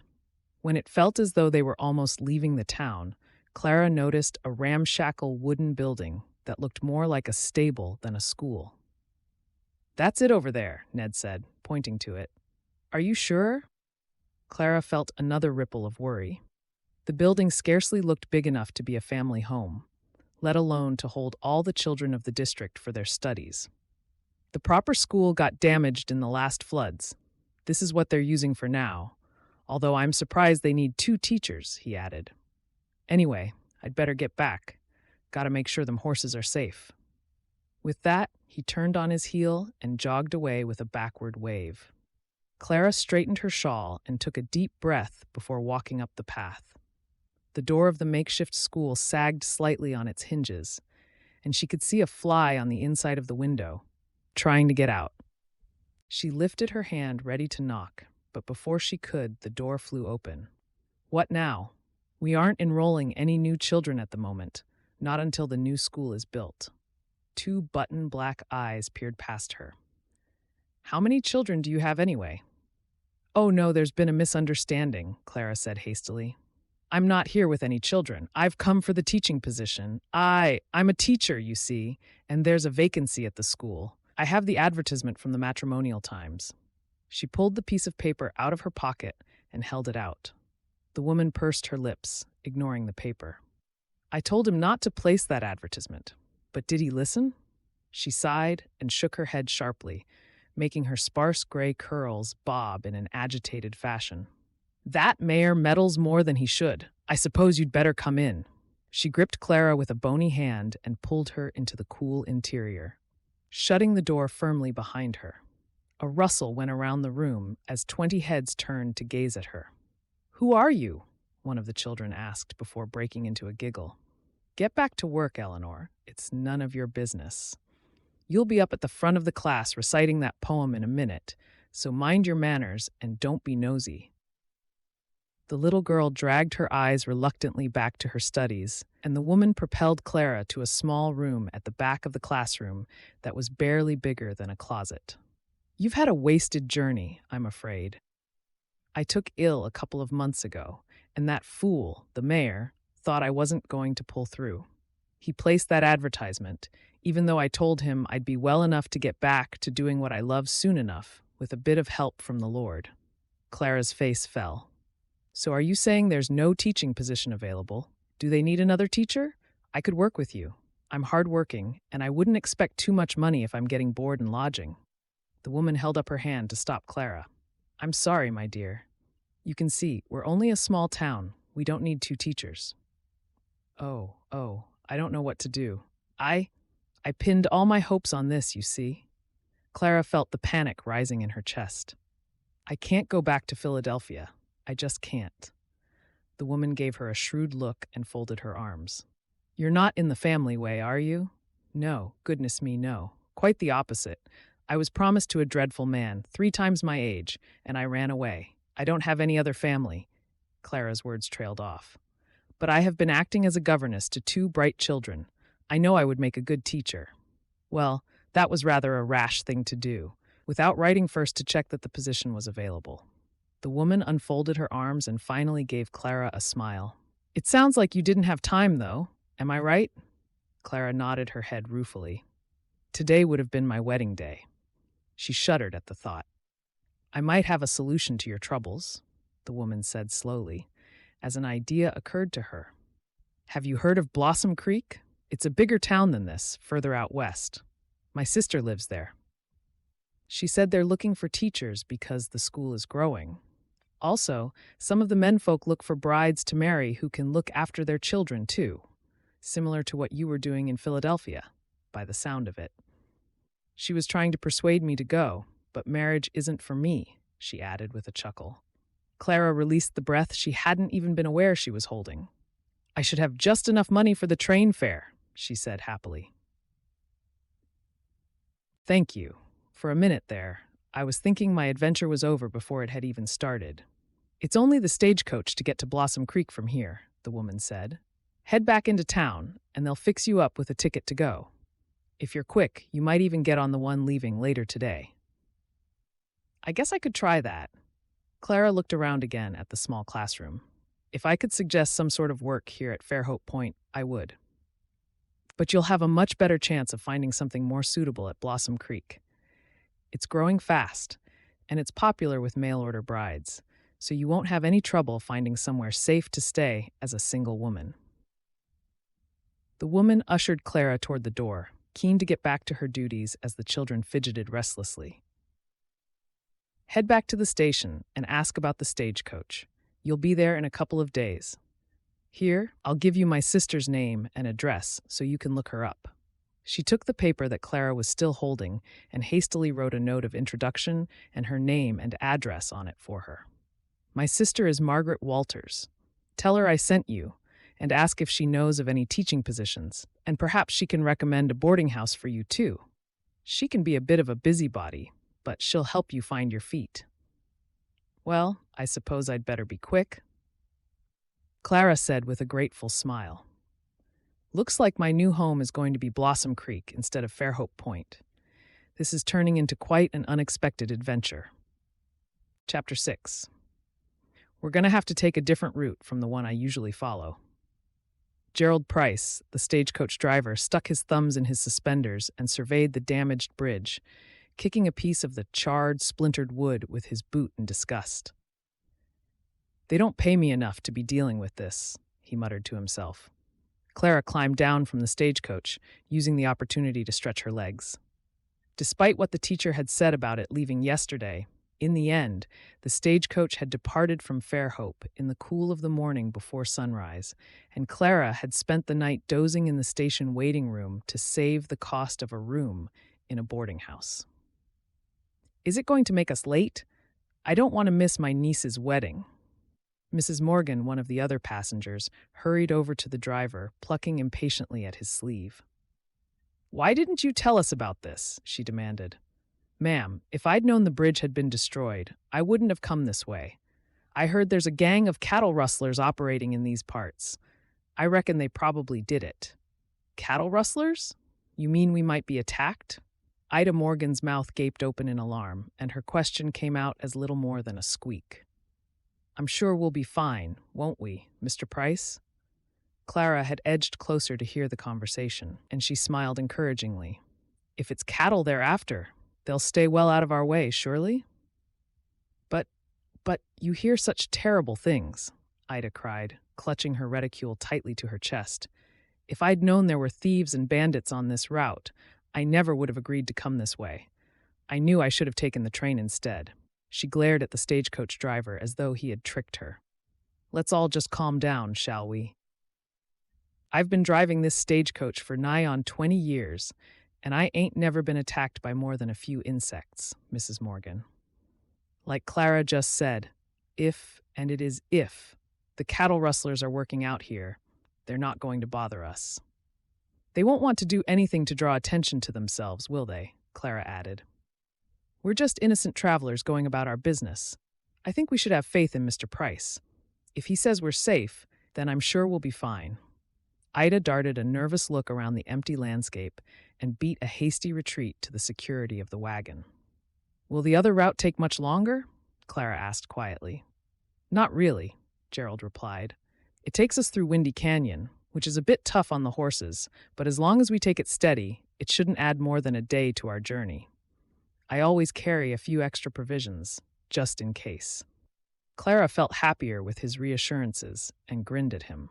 "I've never been out of Philadelphia before this week. I wanted an adventure. I guess I should have been careful what I wished for." Gerald chuckled. "If you can help keep Ida calm, that would be a great help. I don't want her frightening the horses with her squawking." He strolled back to the wagon and took down a flagon of water, pouring some out for everyone. "It's a good job there aren't many of you," he said cheerfully. "We'll need to camp out for a couple of nights, but we'll only be one day late getting to Blossom Creek. All in good time for your niece's wedding, Mrs. Morgan." A few minutes later, they were on their way again, and Clara leaned back against her seat, closing her eyes for a few moments. She let her thoughts drift back to Philadelphia and wondered for the 100th time how her aunt had taken the news of her departure. As soon as she got a job at Blossom Creek, she would send her a letter, she promised herself. Aunt Catherine would probably be relieved she was making her own way in life, even though it hadn't been in the way she'd intended. She was far enough away not to bring shame on the family, Clara thought with a wry smile. "Settle down, Amelia. Let Betty rest her head in your lap for a while so she can sleep." Clara opened her eyes to look at the only other passengers in the wagon besides herself and Ida Morgan. Mrs. Sutton had lines of weariness etched on her face that spoke of hardship, and Clara's heart went out to her. "Here, why don't you use my shawl to make a pillow?" She quickly folded her shawl and handed it to the woman, who shot her a grateful smile. "Thank you. Say thank you to the lady, Betty." The little girl gave Clara a dimpled smile and tucked the shawl under her head, sighing with happiness. She plugged her thumb into her mouth and closed her eyes. "She doesn't always sleep very well," the woman confided in a low whisper. "Since I was widowed, she calls for her pa in her sleep. Amelia was old enough to understand that he was gone, but Betty still hankers for him." "I'm sorry. It must have been hard for you," Clara murmured. "We're starting a new life. Anything will be better than being stuck in that dreadful tenement, wondering how I could pay the rent. I'm Doreen, by the way." She smiled at Clara. "We'll all be good friends by the time this journey is over, don't you think?" Clara nodded and glanced at Ida, who reluctantly nodded a moment later. "We may as well make the best of things. There's nothing we can do to change the situation, is there?" Ida rummaged in her carpet bag and pulled out a paper twist that had peppermint candy in it. "Here you are, sweetheart. Have one of these to help pass the time." She passed it to Amelia, who broke into a smile. The next few hours passed pleasantly, as the three women chatted about the lives they had left behind and what they hoped life at Blossom Creek would be like. As the sky began to glow with streaks of coppery pink in the west, Mr. Price pulled the wagon to a halt next to a bend in the river where there was a natural basin for them to camp for the night. The rocky sides of Windy Canyon reared up ahead of them, and the track at the bottom was already deep in shadow, making Clara feel grateful that they were camping in an open spot for the night. There was something forbidding about the way the sheer sides of the canyon pressed in, narrowing in the distance so it looked as though there would scarcely be room to get the wagon through. "This is far enough for today," Gerald called from outside. "I can rest and water the horses, and there's plenty of firewood around for us to gather up." He opened the wagon door and smiled in at his passengers. "You said you wanted an adventure, Clara. How about collecting some wood to make the fire? Ida and Doreen, do you think you could make stew for us? I've got meat and beans. You could help too, girls." He swung Betty down from the wagon, making her giggle. "Look, Ma, there's so much space here. It looks like it's bigger than the whole of Philadelphia, and there's not a single house or anything." Amelia gazed round at the imposing landscape, hardly able to believe her eyes. "Would you like to help me with gathering the wood, Amelia?" Clara gave Doreen a questioning look, and she nodded. She was so tired, all she really wanted to do was go straight to sleep, but she wanted to try and make the evening fun for the children, even though she too was finding the emptiness of the landscape a little overwhelming. Amelia tucked her hand into Clara's as they wandered away from the wagon to fetch wood, reminding Clara of Blanche when she had been younger. Clara's heart squeezed with a pang of homesickness, but she hastily conjured the image of Eben Wentworth into her mind, reminding herself that the past she was missing would no longer have existed anyway. "I'm going to have a new pa when we get to Blossom Creek," Amelia said hesitantly, breaking into Clara's thoughts. They had rounded the bend in the track, where a few sparse trees grew alongside the river. Amelia balanced another stick on the pile she already had in her arms and stood closer to Clara as they heard a rustling sound in the scrubby bushes that grew at the base of the canyon. "Yes, your ma said that she has been corresponding with a rancher. Are you looking forward to living on a ranch?" Amelia sighed and chewed her lip. "I think so. Ma said we'll have a horse to ride and our own bedroom to share." May used to cry at night when she was worried about paying the rent. She didn't know I heard her. "You won't say anything, will you? I'm pleased she won't have to worry anymore. But I'm not sure about having a new pa." Clara picked up another stick and smiled gently at Amelia. "Your ma sounds like she's doing her best to give you a better life. And I'm sure the man she's marrying will understand that you loved your first pa very much." Amelia brightened. "Ma said we can have a puppy to help us get used to being on the ranch. We're going to choose one ourselves. Betty's really excited about that." She picked up one final stick, filling her skinny arms, before skipping back toward the wagon. Clara watched her until she had rounded the bend and was lost from her view. "We're all just trying to do our best," she murmured to herself. She liked Doreen, and they had already agreed that they would stay in touch after they got to Blossom Creek. It would be good to have a friend who understood a little about what they had left behind in Philadelphia, she thought. "How's that wood coming on?" Gerald's shout ricocheted off the sides of the canyon, echoing back at Clara and making her jump. She ran back to the bend where she could see that he already had a good fire going, and Amelia was stacking her sticks next to it to last them through the night. "I'm nearly done," she called back. She scanned the ground around her and spotted what looked like a fallen tree some way away. The wood was bleached by the sun and had shattered into thick branches on the ground that would be perfect for the fire. She stacked her sticks carefully next to a rock and hurried onwards. The branches looked heavy, and she knew it might take several journeys carrying just a couple at a time. As she got close to the fallen tree, a mournful screech pierced the air, magnified by the canyon. Clara jumped and looked upward just in time to see a huge eagle soaring from the rock face high above her head, disturbed by their activities. The sliver of sky above her was fast turning an inky gray, and Clara shivered. It was cold in the shadow of the rocks, and she had gone further than she realized. Gerald had told her that the sun set fast, but she hadn't believed him. "It's just that nightfall comes quicker than I expected. That's all. Nothing to be scared of." Clara hummed to herself. She was determined to get the heavy logs now that she had come so far, but every rustle in the shadows made her jump with nerves. She heaved 2 of the heaviest logs into her arms, balancing their weight, and picked her way back along the path. It was strewn with boulders that were hard to see in the failing light, and she didn't want to stumble over them and twist her ankle. Suddenly, there was a louder rustle in the darkness and the slithering sound of stones rattling down the side of the canyon. Clara stopped dead, straining to hear. She could feel a prickling sensation on the back of her neck. "Who's there?" she croaked. Her voice sounded faint, and the noise of her pounding heart pulsed in her ears. "Show yourself." Clara stared around, convinced that she was being watched, and gasped as a flash of white caught her attention. She waited for a moment longer, but other than the occasional rippling sound of water from the river, there was nothing but silence again. "I'm starting to imagine things," she muttered to herself. "It's probably nothing more than some sort of animal out looking for food," she added firmly, before hurrying back to the camp.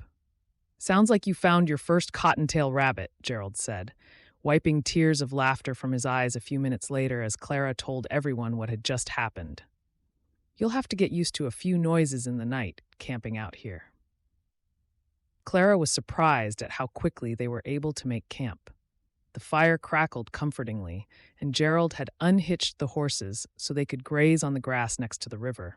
Ida and Doreen had been busy making the stew and laying out blankets next to the fire.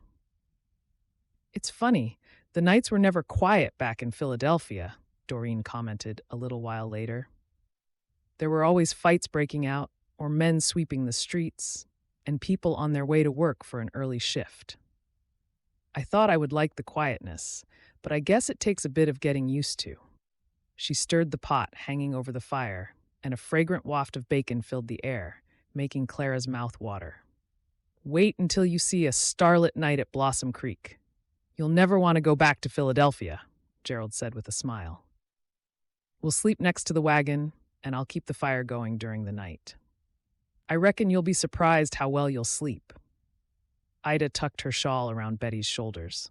"Looks like someone might be fast asleep straight after we've eaten," she said, seeing the little girl's eyelids droop with tiredness. "Let's serve the food." Amelia lined up some tin plates on the wide log that Gerald had put next to the fire, and Doreen ladled a generous portion of stew into each one. Clara sat on a rock next to the fire and gazed up at the sky where the stars were just starting to come out. Philadelphia suddenly felt like a lifetime ago, and she knew with a reassuring rush of conviction that leaving had been the right thing to do. Even though it hadn't worked out at Fairhope Point, she felt a surge of optimism that Blossom Creek would be where she would find happiness. She looked around at the camp and the darkness beyond, feeling a swell of affection for her new friends. "Shall I say grace?" she asked. "I think that would be a wonderful idea," Gerald said, taking his hat off and laying it next to him. "Dear Lord, thank you for your bounty and the food we are sharing together. You have opened our eyes to a new life here out west and brought us together as new friends. We are blessed with your graciousness, O Lord. In your name, amen." "Amen." Everyone's voices chimed in, and the firelight reflected in their eyes as Doreen handed the plates of food around. Amelia and Betty sighed happily as they tucked into the tasty stew, and Clara felt her heart lift with a renewed sense of peace as the first stars started to glint like pinpricks in the sky. Everything is working out just as it should be. The thought comforted her, and she smiled. Chapter 7. Don't move or you'll regret it. The hissed words tugged at the edge of Clara's consciousness as she emerged from the depths of sleep. I'm dreaming. Has Eben come after me? Clara turned the thought over in her mind for a split second, but then the blood froze in her veins as she blinked awake in the darkness and sensed a presence looming over her. She's waking up. A hoarse whisper made Clara's stomach churn with fear. Tie the coachman up, quick. Clara felt the weight of a man's boot on her shoulder, pinning her to the ground. Get off me! Get off! A calloused hand was clamped to her mouth, and the words died in her mouth. He won't bother us now. This time there was a different voice. It was no longer a whisper, but the rough growl of a man. Light the lantern so we can see what we've got. The weight was suddenly released from Clara's shoulder, and a firm hand dragged her into a sitting position. Get up and give us your valuables. The hand pulled her up again, and she staggered unsteadily to her feet. I don't have anything of value, Clara shot back. Her legs were shaking, and she hoped they couldn't hear the tremor in her voice. We're just 3 women going to Blossom Creek. We don't have anything but a few clothes. We're not wealthy folks at all. A lantern suddenly flared, casting an orange glow, and Clara blinked rapidly, trying to adjust her eyes to the light. She darted a look around and counted 5 burly men, plus another who was smaller. Each man had his hat pulled down low over his brow and a handkerchief tied over his face so that all she could see was their eyes with their harsh gazes boring into her. I told you we should have stuck to cattle. We're wasting our time here. Let's leave before it gets light. The man who was holding the lantern glanced over his shoulder, looking eastward. We don't have long. He turned back and stared directly at Clara, his eyes giving nothing away. Shut up, Samuel. This ain't your call.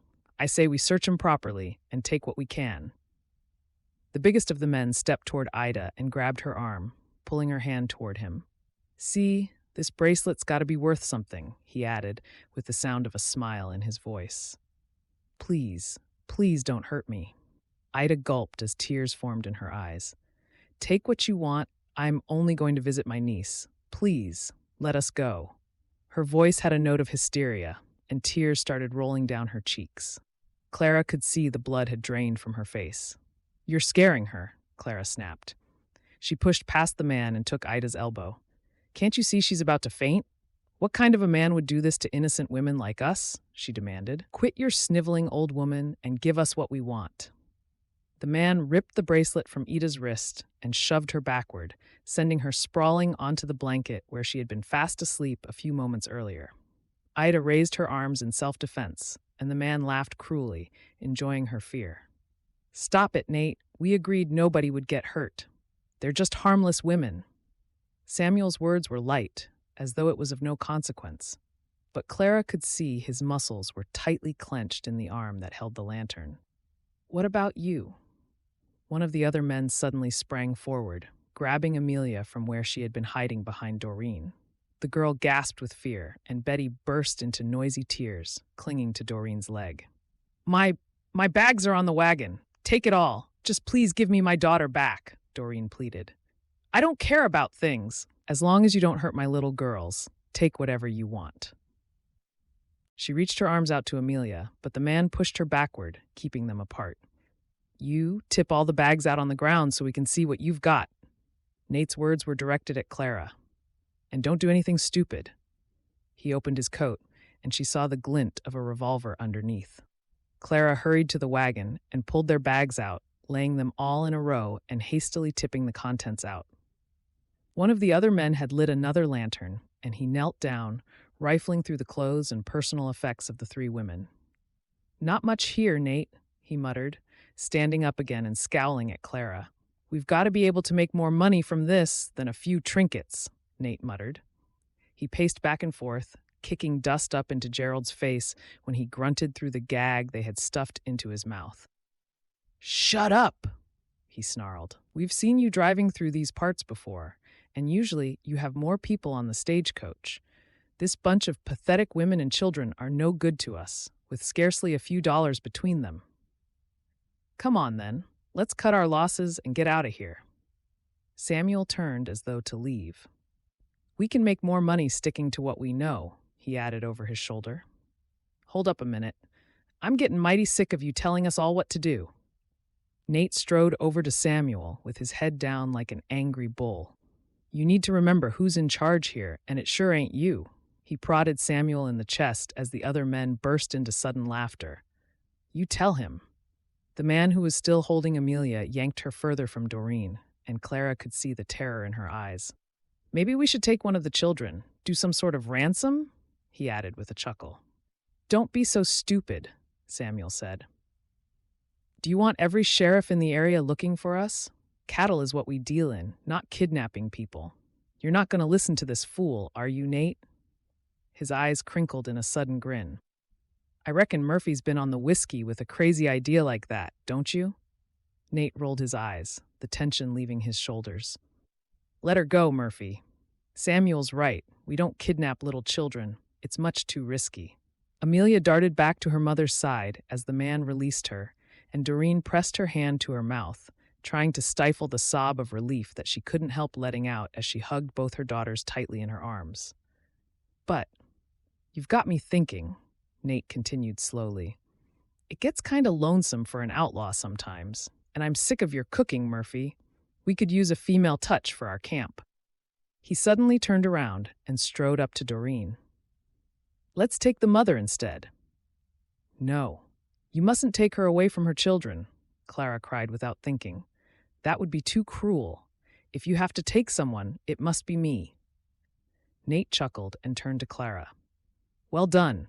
I had no intention of taking her. I just wanted to see how plucky you were. I can tell you're a lively one, which is exactly what I need if you're going to be joining us." He reached out and pinched Clara's arm, making her gasp with pain. "I like a bit of flesh on my women. You'll do nicely." "Get one of their horses for her," he barked at Samuel. "She can entertain me for a while, until I've had enough of her," he added carelessly. He looked at the sky, which was starting to brighten in the east, coming to a decision. "Time for us to go." He raised his hat and bowed to Ida and Doreen. "It was a pleasure making your acquaintance, ladies. If you know what's good for you, you'll wait until we're well on our way before you untie your driver." And it goes without saying, this little episode can be kept just between us, okay? If the sheriffs come after us, we'll know exactly who to visit, and it will be when you least expect it. Is that clear?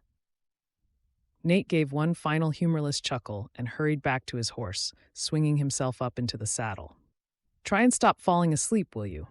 If you fall off and hurt yourself, we'll leave you here for the vultures to pick your bones clean. We don't want anybody slowing us down." Nate prodded Clara as he rode past her, and she jerked awake. They had been riding for hours, and the warmth of the late afternoon sun on her back, combined with the steady rhythm of the horse beneath her, had lulled her into a doze. "Sorry," she mumbled. "I've never ridden a horse before." Samuel glanced back at her and smiled. "I think we can see that. It's a good thing your horse isn't too highly strung.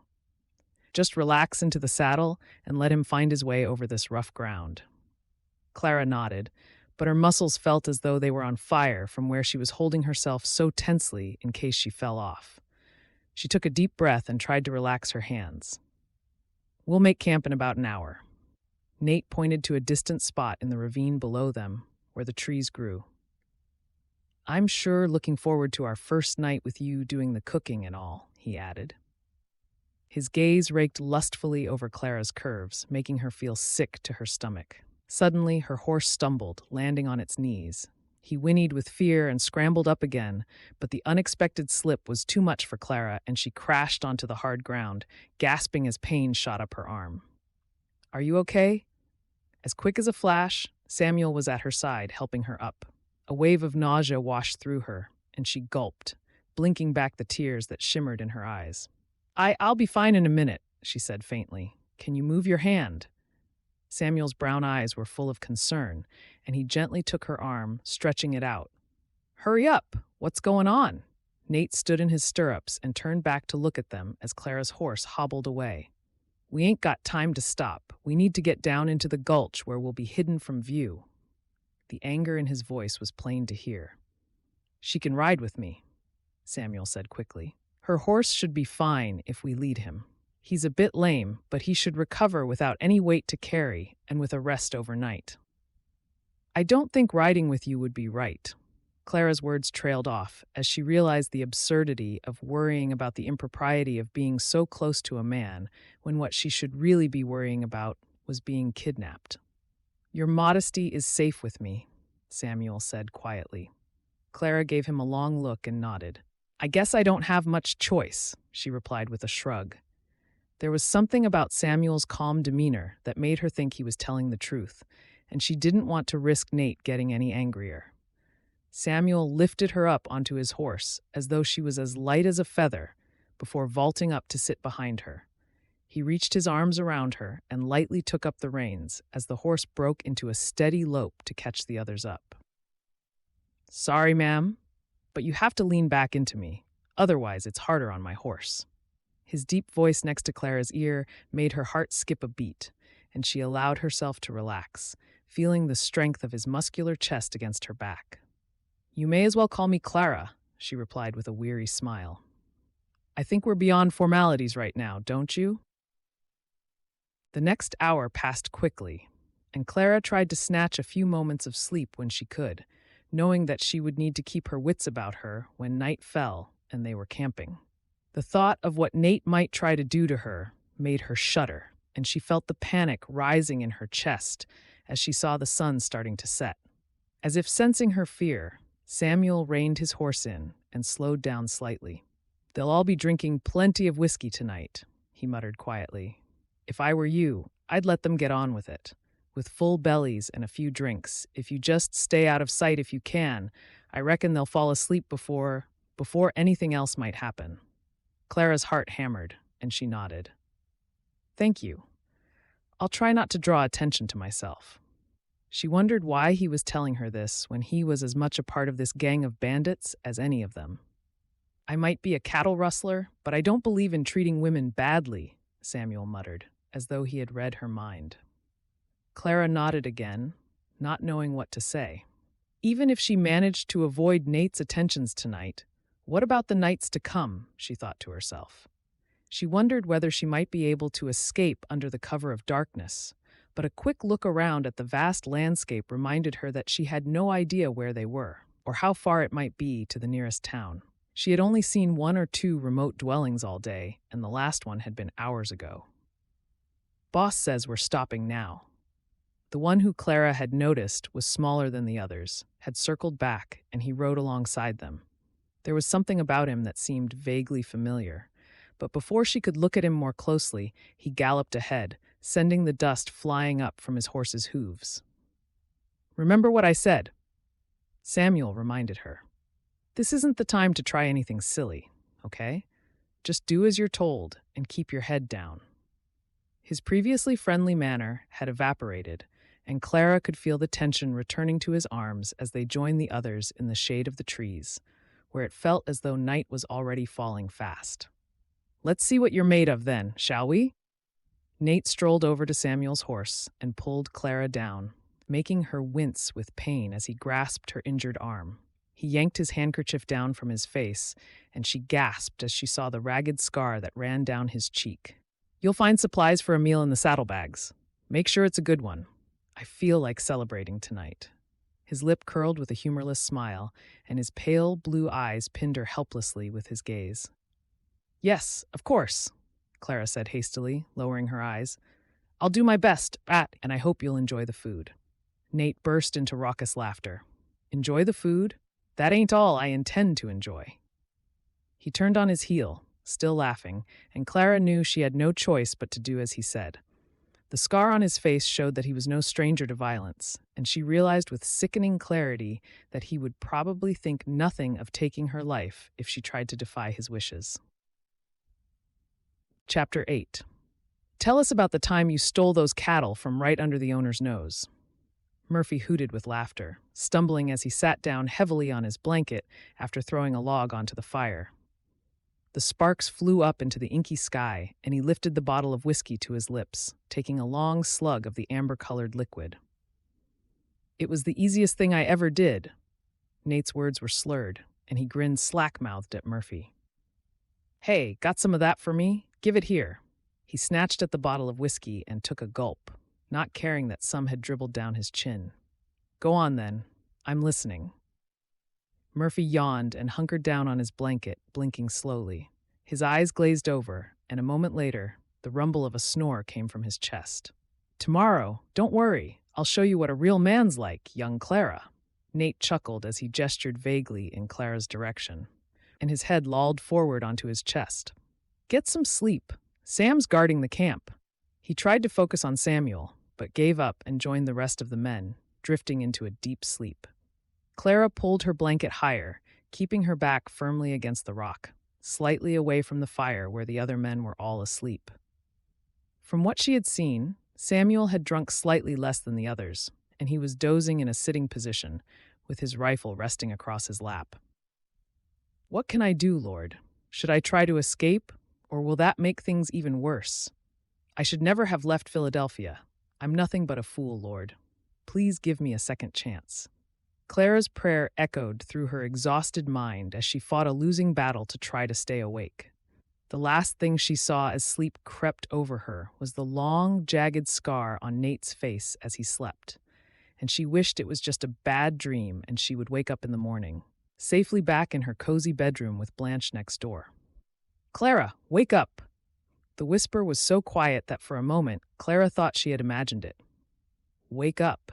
This time, it was more urgent, and she gasped as a hand was clamped over her mouth. "Hush! Don't make a sound. We're leaving."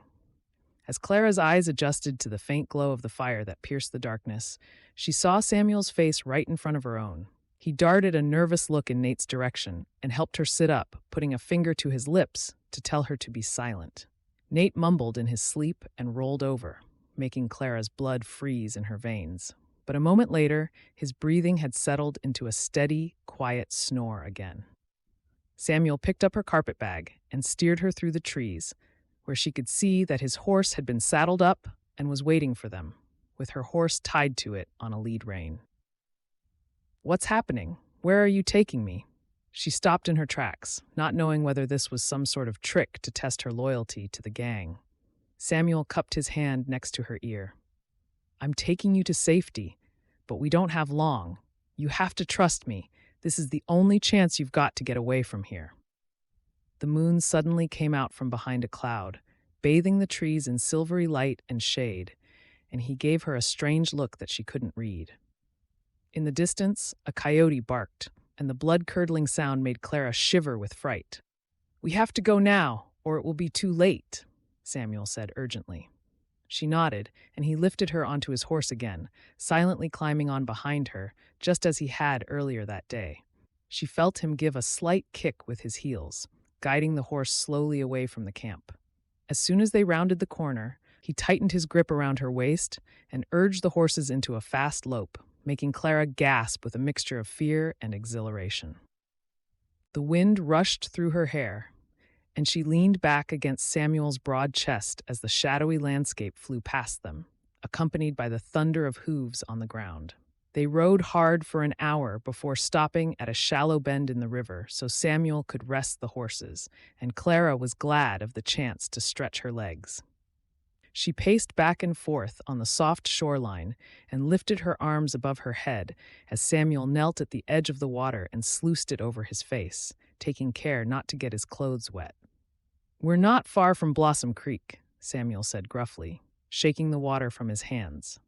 He pulled a couple of hard biscuits from his pocket and handed one to Clara. "Eat this. You need to keep your energy up." "Do you think Mr. Price will get in trouble for what happened?" Losing one of the horses, the stagecoach owner might not be happy about that. The moon was bright, and Clara could see that Samuel's expression looked conflicted at her question. "It's his own fault for not taking his regular route," he said gruffly. "He might get there a bit late, being one horse down, but that's the risk you take traveling in these parts." Poor Ida was terrified, and it was cruel to take Amelia off her mother like that. Clara munched on her biscuit and washed it down with a handful of water she scooped up from the river's edge. "Why are you with those men, Samuel? You're not like them." Clara wondered whether she had gone too far, as she saw Samuel's eyes darken. Things aren't always as cut and dried as you like to make out, Clara. Haven't you ever taken a few wrong turns in your life? He shook his head and quickly filled his canteen with water, hooking it back on his saddle. Clara thought about the way she had chosen to leave her family without telling her aunt and uncle where she was going, and nodded slowly, accepting he had a point. Yes, I suppose I have. I guess we all make mistakes and hope that the Lord will forgive us. Samuel tightened the cinch on his saddle again and helped Clara to mount before taking his place behind her again. "Why don't you leave the gang?" she asked suddenly, twisting around to look at him. Their faces were very close, and she felt her pulse quicken as the moonlight accentuated the line of his jaw and the curve of his lips. "Maybe I will, one of these days," he replied lightly. The corner of his mouth curved into a smile. "Are we getting you to safety or sitting here chatting all night long? We don't have time to do both, you know. Not that I wouldn't like to talk some more with you," he added with a lift of one eyebrow that made her pulse quicken again. Before Clara had time to answer, the horse's muscles bunched powerfully beneath her, and they galloped off. In the distance, she could see the occasional twinkle of light against the solid mass of the mountains that lay beyond.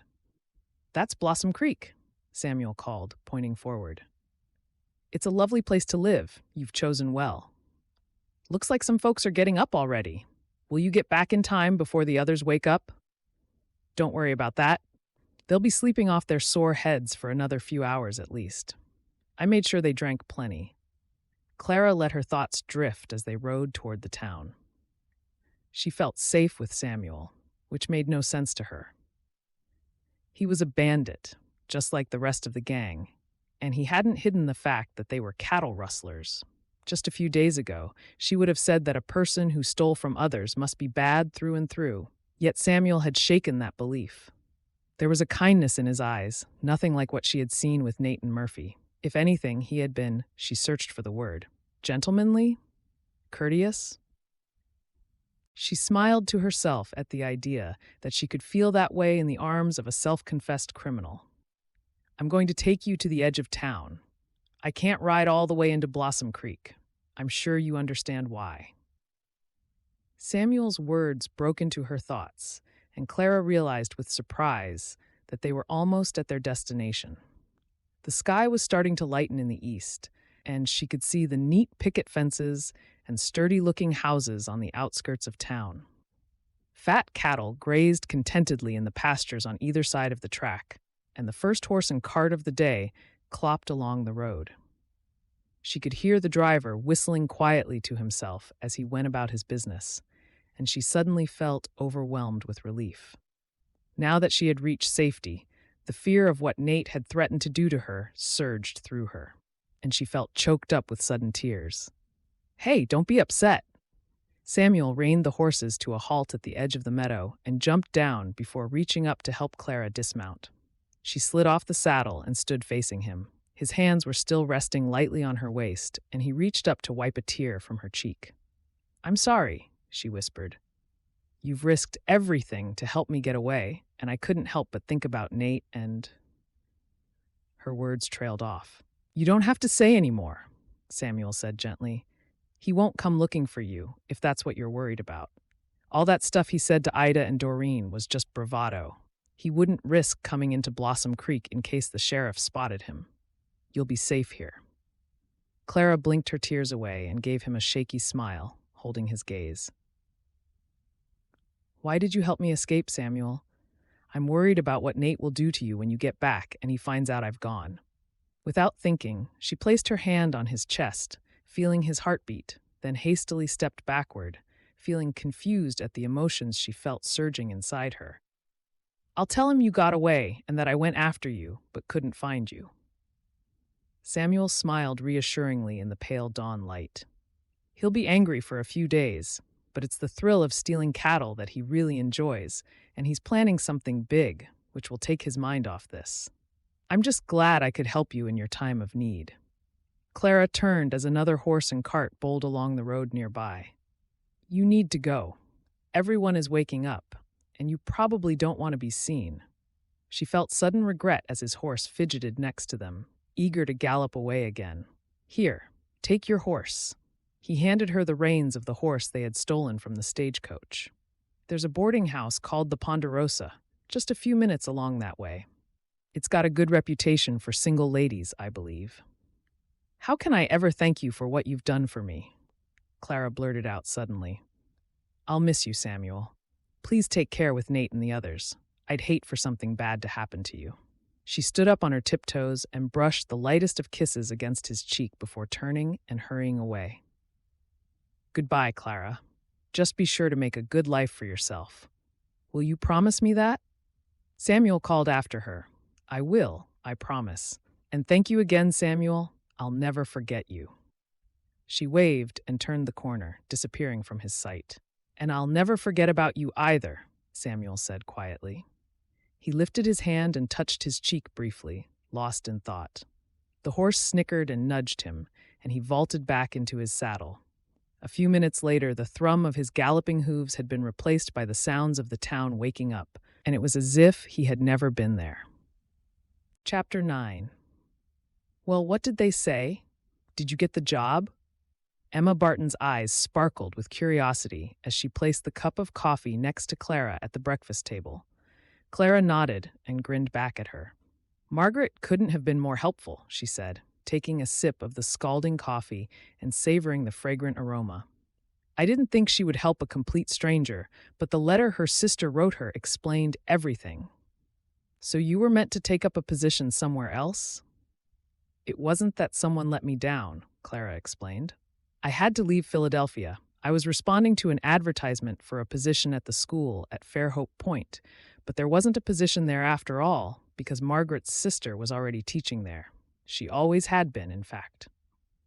I told you folks were friendly in this town." Emma shifted the baby onto her other hip and perched on the chair opposite Clara, nodding for her to go on.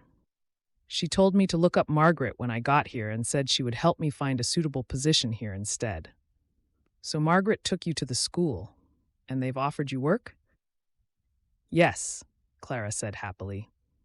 "It seems like a lovely little school, and they want me to help teach the older children.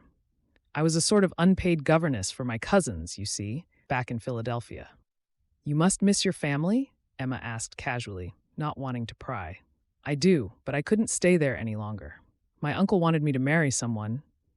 She shuddered slightly and sighed. "I'm just happy to have work. Romance probably isn't for me." "Don't say that," Emma cried.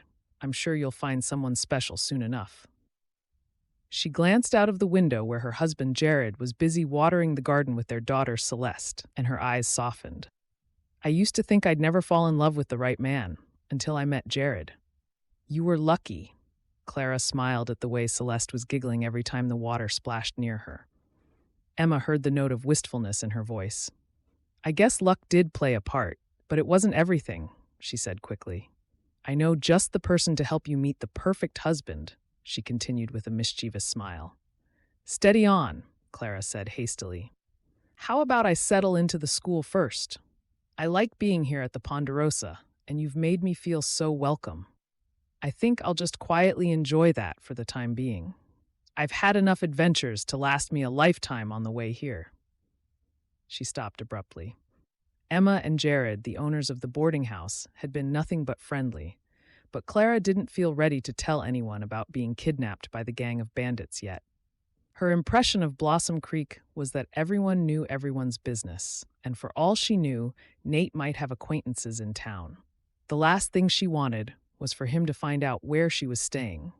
"Well, when you're ready, you let me know," Emma said, not pushing the matter. "My friends Eleanor and Susan run the Happy Hearts matrimonial agency. They're very good at matching husbands and wives, and there's no shortage of men looking for a bride out here." Clara blushed and sipped her coffee again. "I'm not sure about that," she muttered. "It's all perfectly above board," Emma said airily, standing up to go. "It's what I was going to do until Eleanor helped me and Jared see we were already in love." Clara smiled as Emma left to go and cook more bacon and eggs, but her heart felt heavy. "I thought I'd had an inkling of what love might feel like. But I'll never see him again, so there's no point hankering for someone I can't have." The image of Samuel's face in the moonlight slid into her mind again, like it had every day and night since they had parted a few weeks ago. She wondered what he was doing right at that moment. Was the gang hundreds of miles away? Had they been captured? For all she knew, Samuel might be locked up in jail, or worse, he might have been hanged for his offenses. She shivered and felt a longing in her heart that she had never experienced before. What if I never meet anyone who makes me feel that way again? After she had finished her breakfast, Clara decided to walk into town to purchase some material for a new shawl. She had managed to eke out her money, and Emma had agreed she could pay her rent at the end of the month once she had started earning from her new teaching job, which had almost made her cry with relief. "Could you buy me some new ribbons while you're out, please, dear?" Felicity Barton, Jared's mother, bustled into the parlor and jingled a few coins in her hand. "I'm making a new dress for Celeste, and I promised I would make it pretty for her. If you tell Myrtle I sent you, she'll probably add an extra length of ribbon to the order for you, too," she added with a smile. Clara nodded and put down the book she had been reading. "Of course, Felicity, and thank you. I can't get over how generous everyone is in Blossom Creek. It's so different from Philadelphia. My aunt never approved of anything too bright," she added, smoothing down her drab gray dress. "Well, I think a nice emerald green would suit your coloring perfectly, dear. You deserve a little treat for starting your new job. It's not easy coming out west and starting a whole new life without knowing anyone. Emma did the same, you know. You girls are far braver than I would have been at your age." It was a perfect summer's day as Clara walked through the streets to the center of town. Everything she had seen in Blossom Creek so far made her happy. From the immaculately tended gardens to the way people stopped to chat with you. Although it was a busy town, she already felt as though she was becoming part of the community. Thinking back to the arid, featureless landscape around Fairhope Point, she was glad now that she hadn't ended up teaching there. The bell on the door tinkled as Clara let herself into the mercantile store, announcing her arrival. "How can I help you, ma'am?" A man popped up from behind the counter and gave her a warm smile. "Are you here for dry goods? We've just had a delivery on the train if you're planning to bake something tasty. You won't get better than what we sell in here." "Don't overwhelm the poor girl, Thomas." A plump, middle-aged woman bustled through from a room at the back of the store and hurried over to Clara. "I'm Myrtle, and that's my husband, Thomas," she said with a bob of her head. "I keep telling him to leave the talking to me, but he does like to welcome new people to town himself as well." She grasped Clara's hand and shook it enthusiastically. "You're staying at the Ponderosa, if I'm not mistaken? Such a lovely family." Emma and Jared worked so hard to make everyone's stay simply delightful. "Now who's overwhelming the poor girl?" Thomas butted in with a chuckle. "My Myrtle can talk the hind leg off a donkey, all without stopping to take a breath." Myrtle laughed and pulled Clara toward the counter. "Now then, tell us about yourself, dear, and how can we help you? Do you like sewing? Maybe you'd like to come to my next quilting bee with Emma and Felicity?" Clara waited for a beat as the two of them looked at her expectantly. "Thank you, and yes, I would like that very much. Actually, I've come for some material to make a shawl to wear for my new job." She pulled some coins from her reticule. "Felicity asked if you have some ribbons to decorate a dress for Celeste. You see, Thomas, I told you Clara would fit right in, didn't I?" "Oh, how did you know my name?" "Felicity spoke very highly of you," Myrtle confided. "She's one of my oldest friends and an excellent judge of character." As she spoke, she pulled several bolts of cloth onto the counter. "I think this soft green color would be perfect for a shawl for you, to match your eyes and set off your beautiful hair. And an emerald hair ribbon to go with it? What's your new job?" "I'm starting as a teacher next week," Clara replied happily. She couldn't help but feel a ripple of pride in the fact that she would be contributing to Blossom Creek by shaping the young minds of the children of the town. "A very worthy role indeed," Thomas said, nodding sagely. "I can tell you won't stand for any nonsense, and helping the children get ahead with their learning is an important part of Blossom Creek's future. Let's hope your husband will let you continue teaching for a little while, until you start your own family, of course. Oh, I'll definitely be teaching for a while. That's why I'm here, not to get married. Myrtle gave her a shrewd look as she laid the cloth out to cut her a length. You might think that, dear, but the single men of the district will probably have other ideas. Just choose wisely, especially if you don't have your ma's guidance on the matter. Clara blushed and fumbled with her money as a sudden image of Samuel came into her mind again.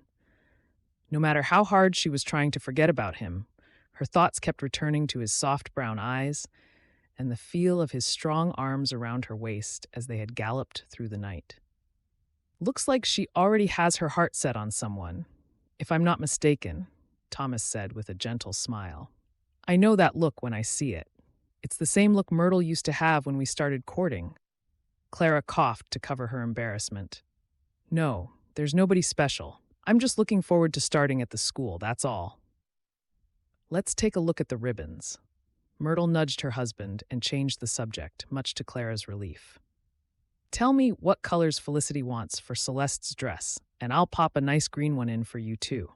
She waved Clara's money away as she pulled out another coin. No, this is a little gift from us, to welcome our new teacher to Blossom Creek. A few moments later, Clara had everything she needed and felt as though she had made a firm friend in Myrtle, with a promise to come to the next quilting bee she was holding the following week. Suddenly, the door burst open and the town's sheriff strode in, clutching a sheaf of paper in his hand. Morning, Thomas. Myrtle. And you too, ma'am. He lifted his hat and nodded at Clara. Hello, Eli. How can we help you? Is everything all right? Myrtle gave her husband a worried glance. There's a new gang of bandits in the area. Cattle rustlers. The leader of the gang is someone I've been after for a long time, called Nate Elliott. Can I put a poster up in the shop? There's a reward for information on his whereabouts. He thrust a piece of paper at Thomas with a grim expression. Of course, anything we can do to help. You only have to ask. Thomas shook his head. I hate to think of people getting hurt. Is it just stealing cattle? Although that's bad enough, ruining a rancher's livelihood like that. He's a nasty piece of work, him and the men he rides with. We've heard news that they're not just cattle rustling now. On their last job about an hour west of here, the ranch owner disturbed them, and Nate threatened to kidnap his wife and child. Eli Hudson's eyes darkened. I doubt the poor man would have seen them alive again. It was only by chance that a couple of the ranch hands woke early and came to see what the noise was when they heard the dogs barking. The gang left before they could carry out their threat, but I don't like it, Thomas. I've got to tell you, this ain't going to end well. Clara gasped as the sheriff's words sank in and put her hand on the counter to steady herself. Are there many of them? She managed to croak, giving him a searching look.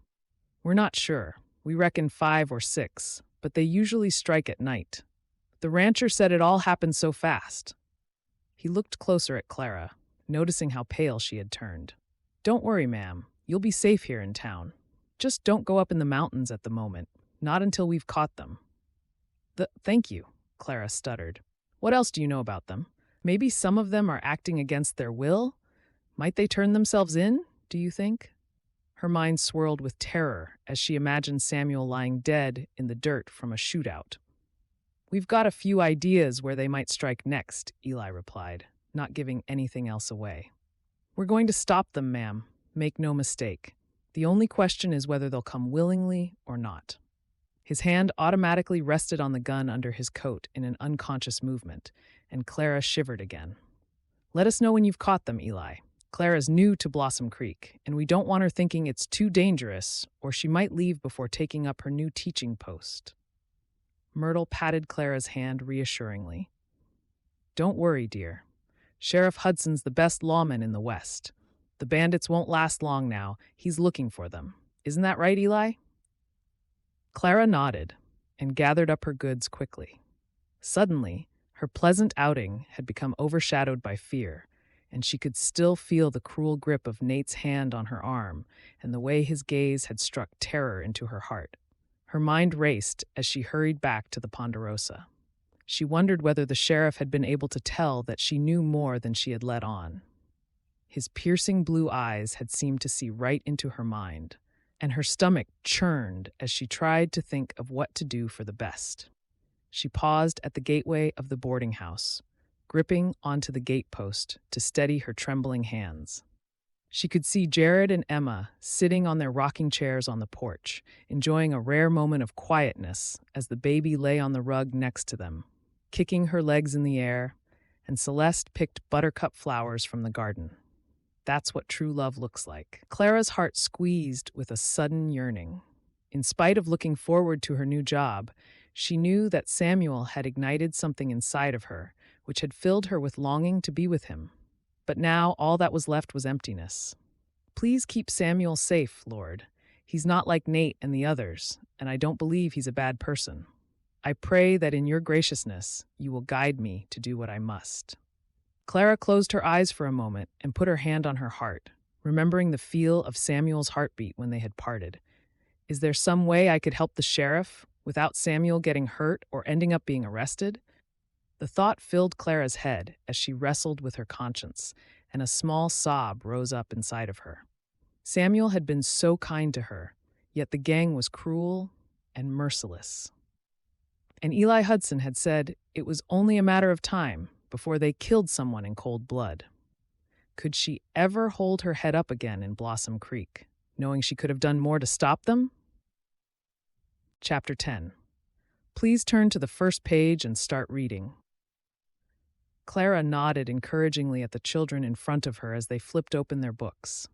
The classroom was hot and stuffy, and she slid the sash window open, hoping the breeze would keep her charges awake for long enough to get through the afternoon. Do we have to read this, Miss Wilden? I'd rather be learning about horses than reading stories like this. One of the boys in the front row of desks wrinkled his nose with frustration. You might think it's not relevant, Tommy, but you told me you wanted to breed the best horses in Blossom Creek, didn't you? How will you be able to sell them to the wealthy folks if you can't read and write properly? Tommy scratched his head, giving her words due consideration. Oh, my pa said the same thing, so I guess you're right. He looked at her with new respect and used his finger to follow the words in the book, mouthing them silently to himself. Clara turned to tidy some papers on her desk so the children wouldn't see her smile. As she had expected, some of the children in her class had tested her boundaries as the new teacher.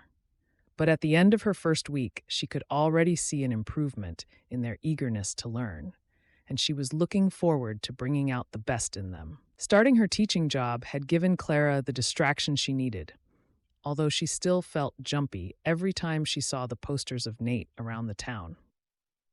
Her thoughts drifted back to the evening after she had been to the mercantile store. She had overheard Jared and Emma discussing the gang in the kitchen. Jared had been telling Emma that Sheriff Hudson would find the gang in no time, now that his new deputy had started, which had left Clara feeling even more conflicted. She was glad that Nate's reign of terror around Blossom Creek would come to an end soon, but couldn't help but pray that Samuel had taken heed of her words and left to make his own way in life, far away from Nate's criminal activities. The jangling school bell brought Clara back to the present, and she clapped her hands to get the children's attention. Tidy up your desks and remember everyone. Just because it's the summer recess, I don't want you to forget everything you've learned. Write a little bit in your diaries every day, and I'll be giving out prizes for all your hard work when we meet again.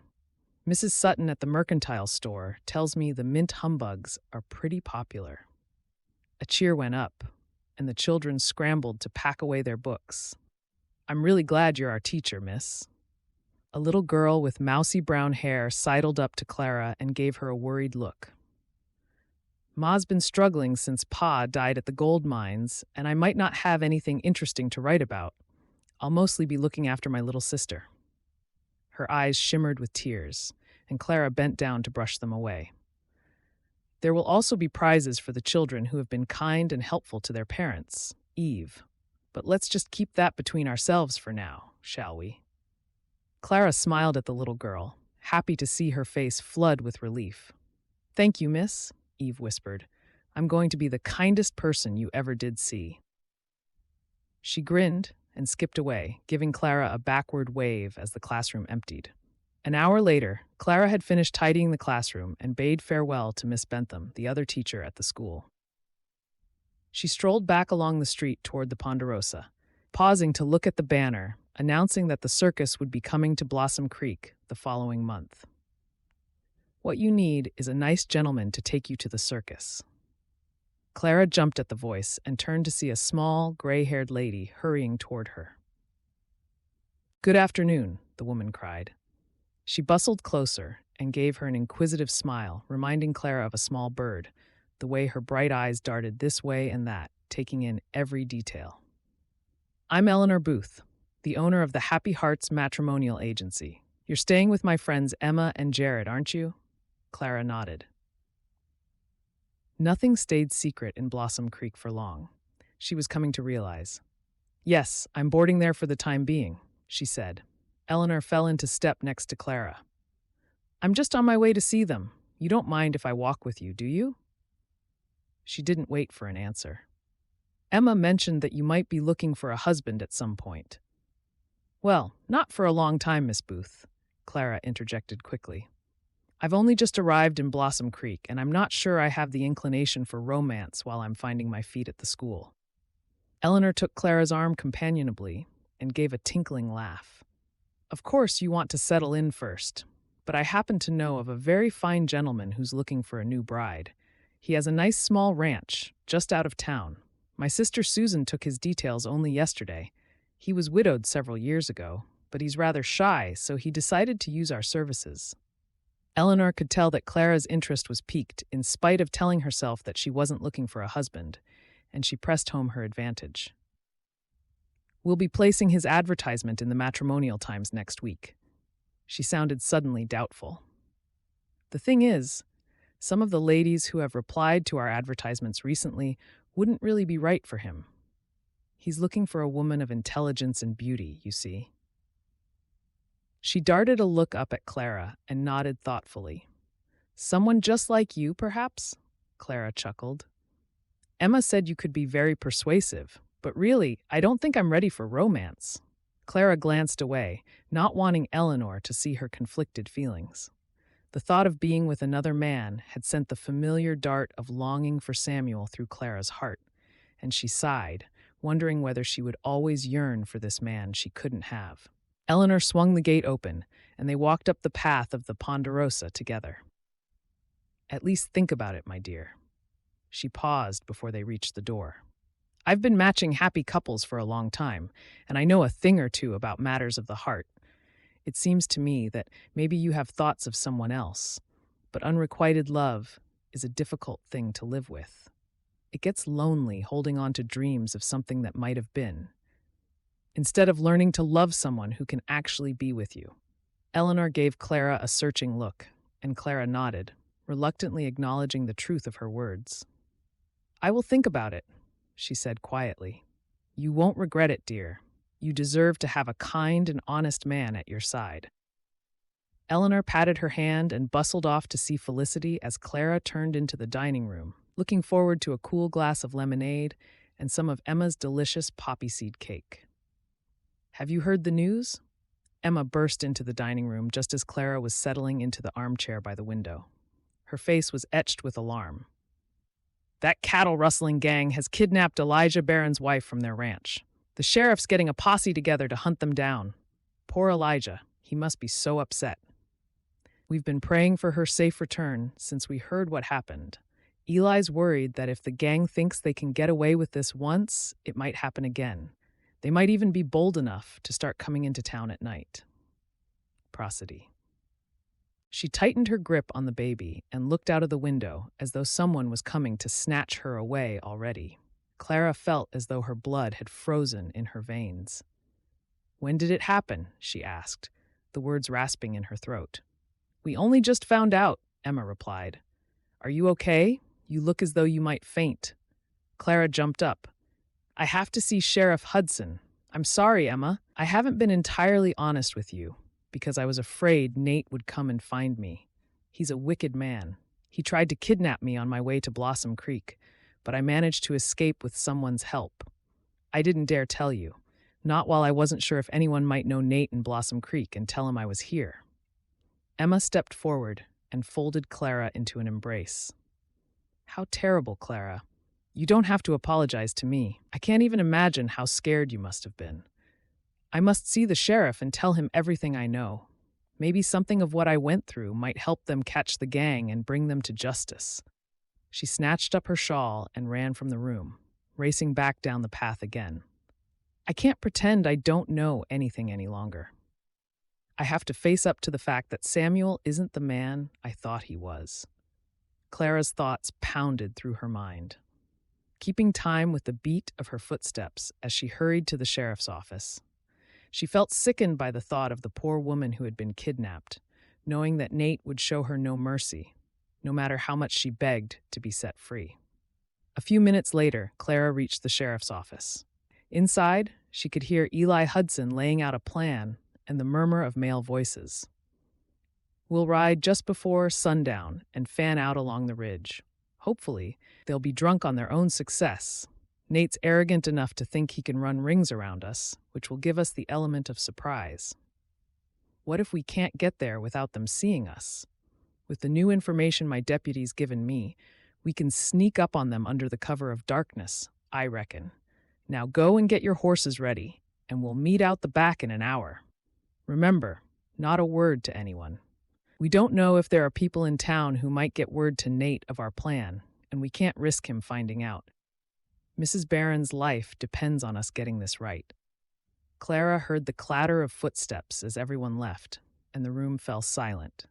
She knocked on the door and quietly opened it. Mr. Hudson? Sheriff Hudson? Can I speak with you, please? Clara's eyes took a moment to adjust to the gloomy interior of his office after the bright sunshine outside. Sure you can. I was wondering when you might show up. Eli's icy blue eyes bored into her. As soon as I mentioned Nate Elliott in the mercantile store last week, you turned as white as a sheet and looked kind of nervous. He raised his eyebrows and gestured for her to sit in the chair next to his desk. Why don't you tell me what's on your mind? Clara perched on the edge of the chair and swallowed. I'm sorry, I wanted to say something, but I wasn't sure. I was scared, you see. Not just for me, but for someone else as well. Eli crossed his arms and waited patiently for Clara to gather her thoughts. Take your time, ma'am. I won't be angry. I know Nate likes to threaten folks with all manner of horrible things. Is that what he did to you? He asked gently. Clara nodded, picking at the corner of her shawl. They ambushed the stagecoach I was on, and they were going to take Doreen away from her children. I couldn't let them do that, so they kidnapped me instead. He was going to, well, I don't want to say it, but I can guess an attractive young lady like you. Eli's mouth tightened with anger. It's one thing stealing cattle, but Nate and his gang of outlaws have gone way beyond that now. The thing is, one of the members of the gang helped me to escape on my first night with them. He's not like the others. Not at all. Samuel, I don't know his last name, but he didn't want to be any part of the kidnapping. He tried to stop Nate from doing it. Eli nodded thoughtfully, giving Clara more courage to continue. It's thanks to Samuel that I'm here now. He woke me up and brought me to the edge of Blossom Creek during the night. I've been agonizing over what Nate might have done when he found out, because Samuel was keeping watch while the others slept. Clara felt the terror bubbling up again and clutched her hands to her chest. I'm scared Nate might have hurt Samuel to punish him for me escaping. Nate's a very dangerous man. But you have to understand, I really don't think Samuel is like them at all. I honestly believe that he's a kind person who got mixed up with something that he couldn't get out of. Her words trailed off as Eli raised his eyebrows. Clearly, he didn't believe her. She felt her stomach sink with disappointment. I don't want to repay Samuel's kindness by him getting hurt when you go looking for them tonight, Clara continued. She lifted her chin, wanting to make him understand. Samuel is nothing like Nate. You have to trust me. I've seen what he's like, and I owe him my life. I just wish I could have told him. Before he ends up being hurt, or worse. Eli stood up and unfolded his arms. Thank you for telling me what happened to you, Clara. I know it must have taken a lot of courage to go through all that. To her surprise, his face creased into a wide smile. As it happens, you won't need to tell Samuel how you feel. I've got a feeling he heard most of it for himself. Clara blinked with confusion. You mean you've already arrested him? Is he here? She twisted in her seat, peering into the back where she assumed the sheriff held people he'd arrested. Not quite, Eli said with a chuckle. Clara, why don't I introduce you to my new deputy? Samuel, you'd better come out and put this lovely young lady's mind at rest. A shadow appeared in the doorway, and Clara gasped as she saw Samuel step into the room. But what are you doing here? She jumped up, unable to believe her eyes, as Eli strolled away, leaving them to have some privacy. I couldn't tell you, Clara. Will you forgive me? Eli asked me to be his deputy a few months ago, and the first thing he wanted me to do was to become part of Nate's gang, to stop them stealing cattle. We never dreamed he would start kidnapping women. Clara felt the room starting to sway, and Samuel strode forward, taking her into his arms. I couldn't let you come to any harm, Clara. You were so brave, trusting me the way you did. He stroked a lock of hair from her cheek and looked deep into her eyes. So you were never an outlaw, even when you were with Nate? Clara was finding it hard to think straight as she felt the heat of Samuel's strong arms around her again.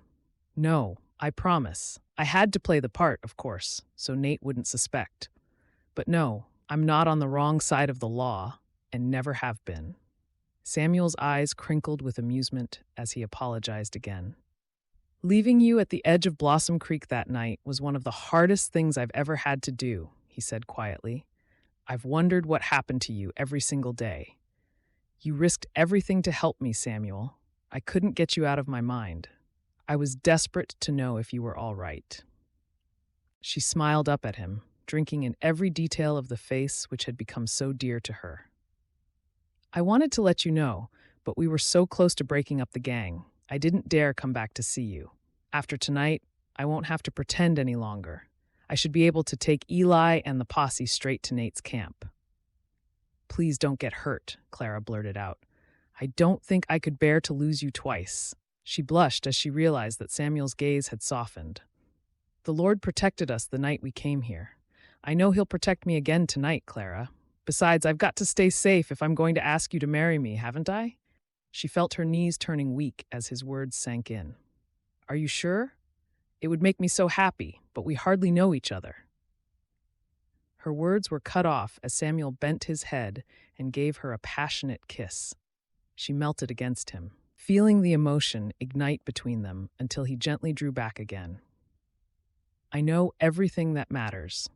You're a kind-hearted, brave woman, and you stole my heart the moment you got down from that stagecoach, Clara. I've thought about you day and night since we parted. I just have to get through tonight, and then we'll have the rest of our lives to get to know each other better. She leaned her head against Samuel's chest, then looked up at him again. I don't have anything to give you as a lucky charm to protect you against Nate, except my heart, which belongs to you, and you alone, my love. Please make sure you come back to me safe and sound. She stood on tiptoes and kissed him again, feeling them melting together in the sweetest moment of true love. You have my word, Samuel said, stepping back slightly and holding her gently around her waist. Fate threw us together in the jaws of danger, and love will keep us together forever, my darling. We found each other again, and will never be parted. Epilogue. The following year. Mrs. Oakley. Wait a minute, please. Clara turned with a smile on her face. Even after being married to Samuel for well over a year, she still hadn't quite gotten used to her new surname. Mayor Harper hurried toward her, and she paused outside the mercantile store to see what he wanted. Samuel tells me you're rather gifted when it comes to playing the piano. The mayor mopped his brow with a handkerchief, perspiring even though there was a distinct hint of early winter in the air, and the leaves on the trees were already turning spectacular shades of red and gold. He might be rather biased, Clara replied, waiting for him to catch his breath. Was there something in particular you'd like me to play for? Nolan Harper pulled a piece of paper from his pocket and unfolded it. We're holding a harvest festival celebration in the town hall in a couple of weeks. Would you play the piano to accompany the schoolchildren? He frowned slightly at the baby nestling under Clara's shawl. I see you've got your hands full, but perhaps Emma or Felicity could help with the little one? Clara's gaze softened as she looked down at the fanned eyelashes resting on the cheeks of her and Samuel's first child. She already adores Emma and Felicity, so I'm sure they'd be delighted to help. She took the piece of paper from the mayor and slipped it into her basket. I'd be very happy to play for the children. I miss them since I stopped teaching, she added. The sound of rumbling wagon wheels distracted Clara, and her face broke into a wide smile as she saw it was Samuel. Did she agree? He called, pulling the wagon to a halt next to them. Mayor Harper nodded. I'll leave it to you to arrange some rehearsals then, he asked Clara. I would have asked Miss Bentham, but she's getting married the day before, and she'll be traveling out to her new husband's ranch. Clara loves nothing more than to play, and she's the best I know, Samuel said quickly. In fact, she's going to start offering lessons, Mayor Harper, so if you know of anyone who would like to learn to play the piano, Clara's the person they need to speak to. Clara blushed slightly. I wanted to find a way to contribute to the family. I've always enjoyed working, and now that Eli has left Blossom Creek and Samu is the new sheriff, giving a few piano lessons fits well with this little one.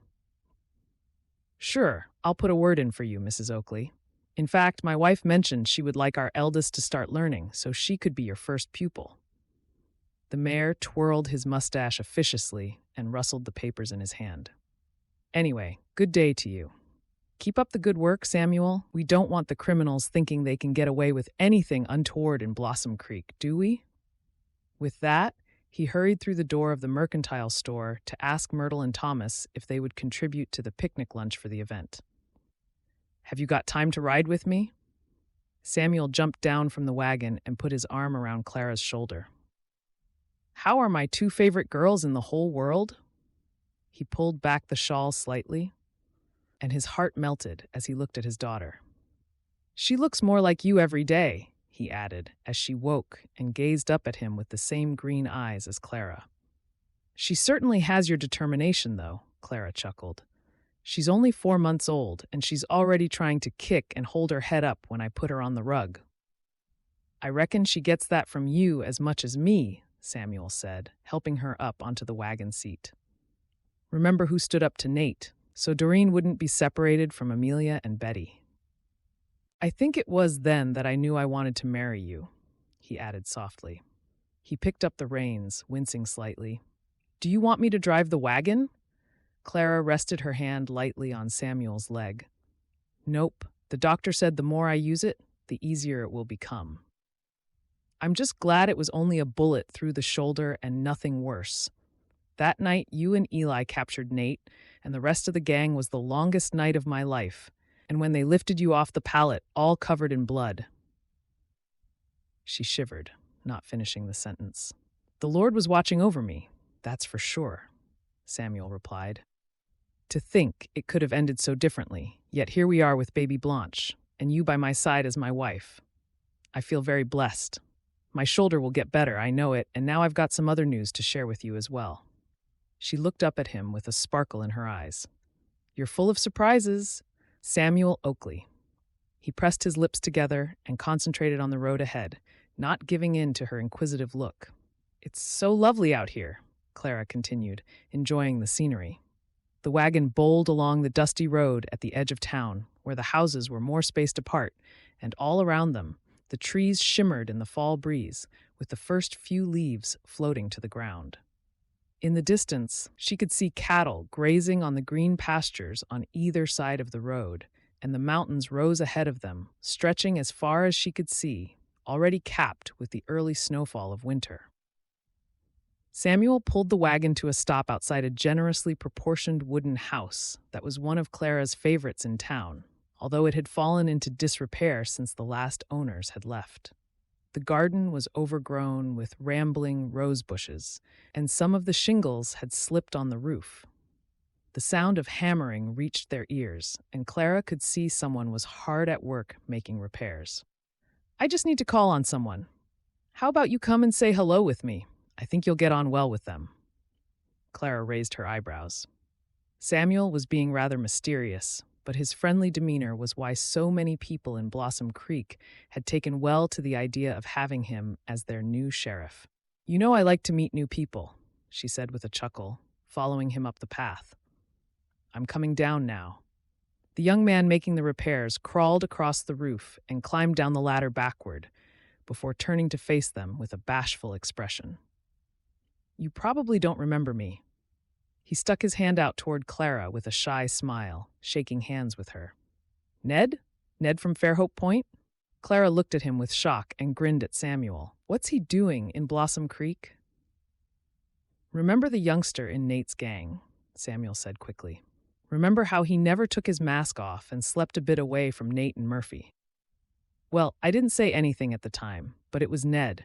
He helped us put Nate away for a very long time, and he served his time in jail, but I always knew he just needed a helping hand to make a better life for himself, away from the gang. Sheriff Oakley believed in me, even when my own family turned their back on me, Ned said slowly. I never meant to get tangled up in Nate's cattle rustling, he explained. He asked me to look after their horses, but before long, they said if I ever left, they'd hunt me down. He sighed loudly and gave Clara an apologetic glance. I think I once said to Samuel that we all make choices we regret, Clara said, smiling gently at Ned. What matters now is living a godly life moving forward. Don't you agree? Ned nodded happily. That's what Sheriff Oakley said too. And I'm earning a living properly now, fixing up houses and doing odd jobs for folks in town. Well, I'll let you carry on then, Samuel said, and Ned nodded, clambering up the ladder again. Someone will be very happy with this house once Ned's finished working on it, don't you think? Clara sighed wistfully. The rooms where they lived at the back of the sheriff's office were already feeling a bit cramped for them, and Eli had kept it very basic. Samuel drew Clara into his arms, glancing around at the garden. How about if it was the three of us happy in this house, Clara? Would you like us to live here? She leaned back and looked up at Samuel, who was smiling broadly. Is this the surprise? We're going to bring this beautiful house back to life? If you agree, he replied. It's been empty for a few years, but with Ned's help, I think it will be ideal for us. Close enough to town for my work, and for you to see all your friends, but big enough for a family. He looked deep into her eyes, wanting to see her reaction. This is perfect, Samuel, Clara murmured. A beautiful family home, filled with love and children. She stepped closer and smiled up at him. Maybe sooner than you think as well. If I've worked it out right, we're going to be welcoming another little one into the world in about 6 months' time. Really? Samuel looked momentarily shocked, then laughed out loud. I'd better tell Ned to work faster if we're to be blessed with another baby to join Blanche so soon. His expression suddenly grew more serious. Meeting you was the best thing that ever happened to me, Clara. I'll love you forever. I want you to know that. He bent his head and kissed her gently on the mouth, feeling the softness of her lips against his. And being saved by my very own Bandit was the best thing that ever happened to me, Clara replied as the kiss came to an end. Here's to never forgetting to count our blessings, and in a strange way, being thankful for the way our paths crossed. Clara's heart felt as though it might overflow with love as Samuel held her in his arms, the place where she had always felt safe. As the breeze whispered across the landscape and the first snowflakes of winter started to drift down from the sky, she silently gave thanks for her husband and baby Blanche, and every twist of the journey which had brought them together for their happy ever after. The end. Thank you for listening to this free audiobook, and we hope you enjoyed it. Martha Gillcrest writes clean romance stories that sweep you away to when times were simpler, with plenty of love and adventure to entertain you. If you enjoyed this story, be sure to like it with a thumbs up and subscribe to this channel. That way, you will always know when a new audiobook has been added for your listening pleasure.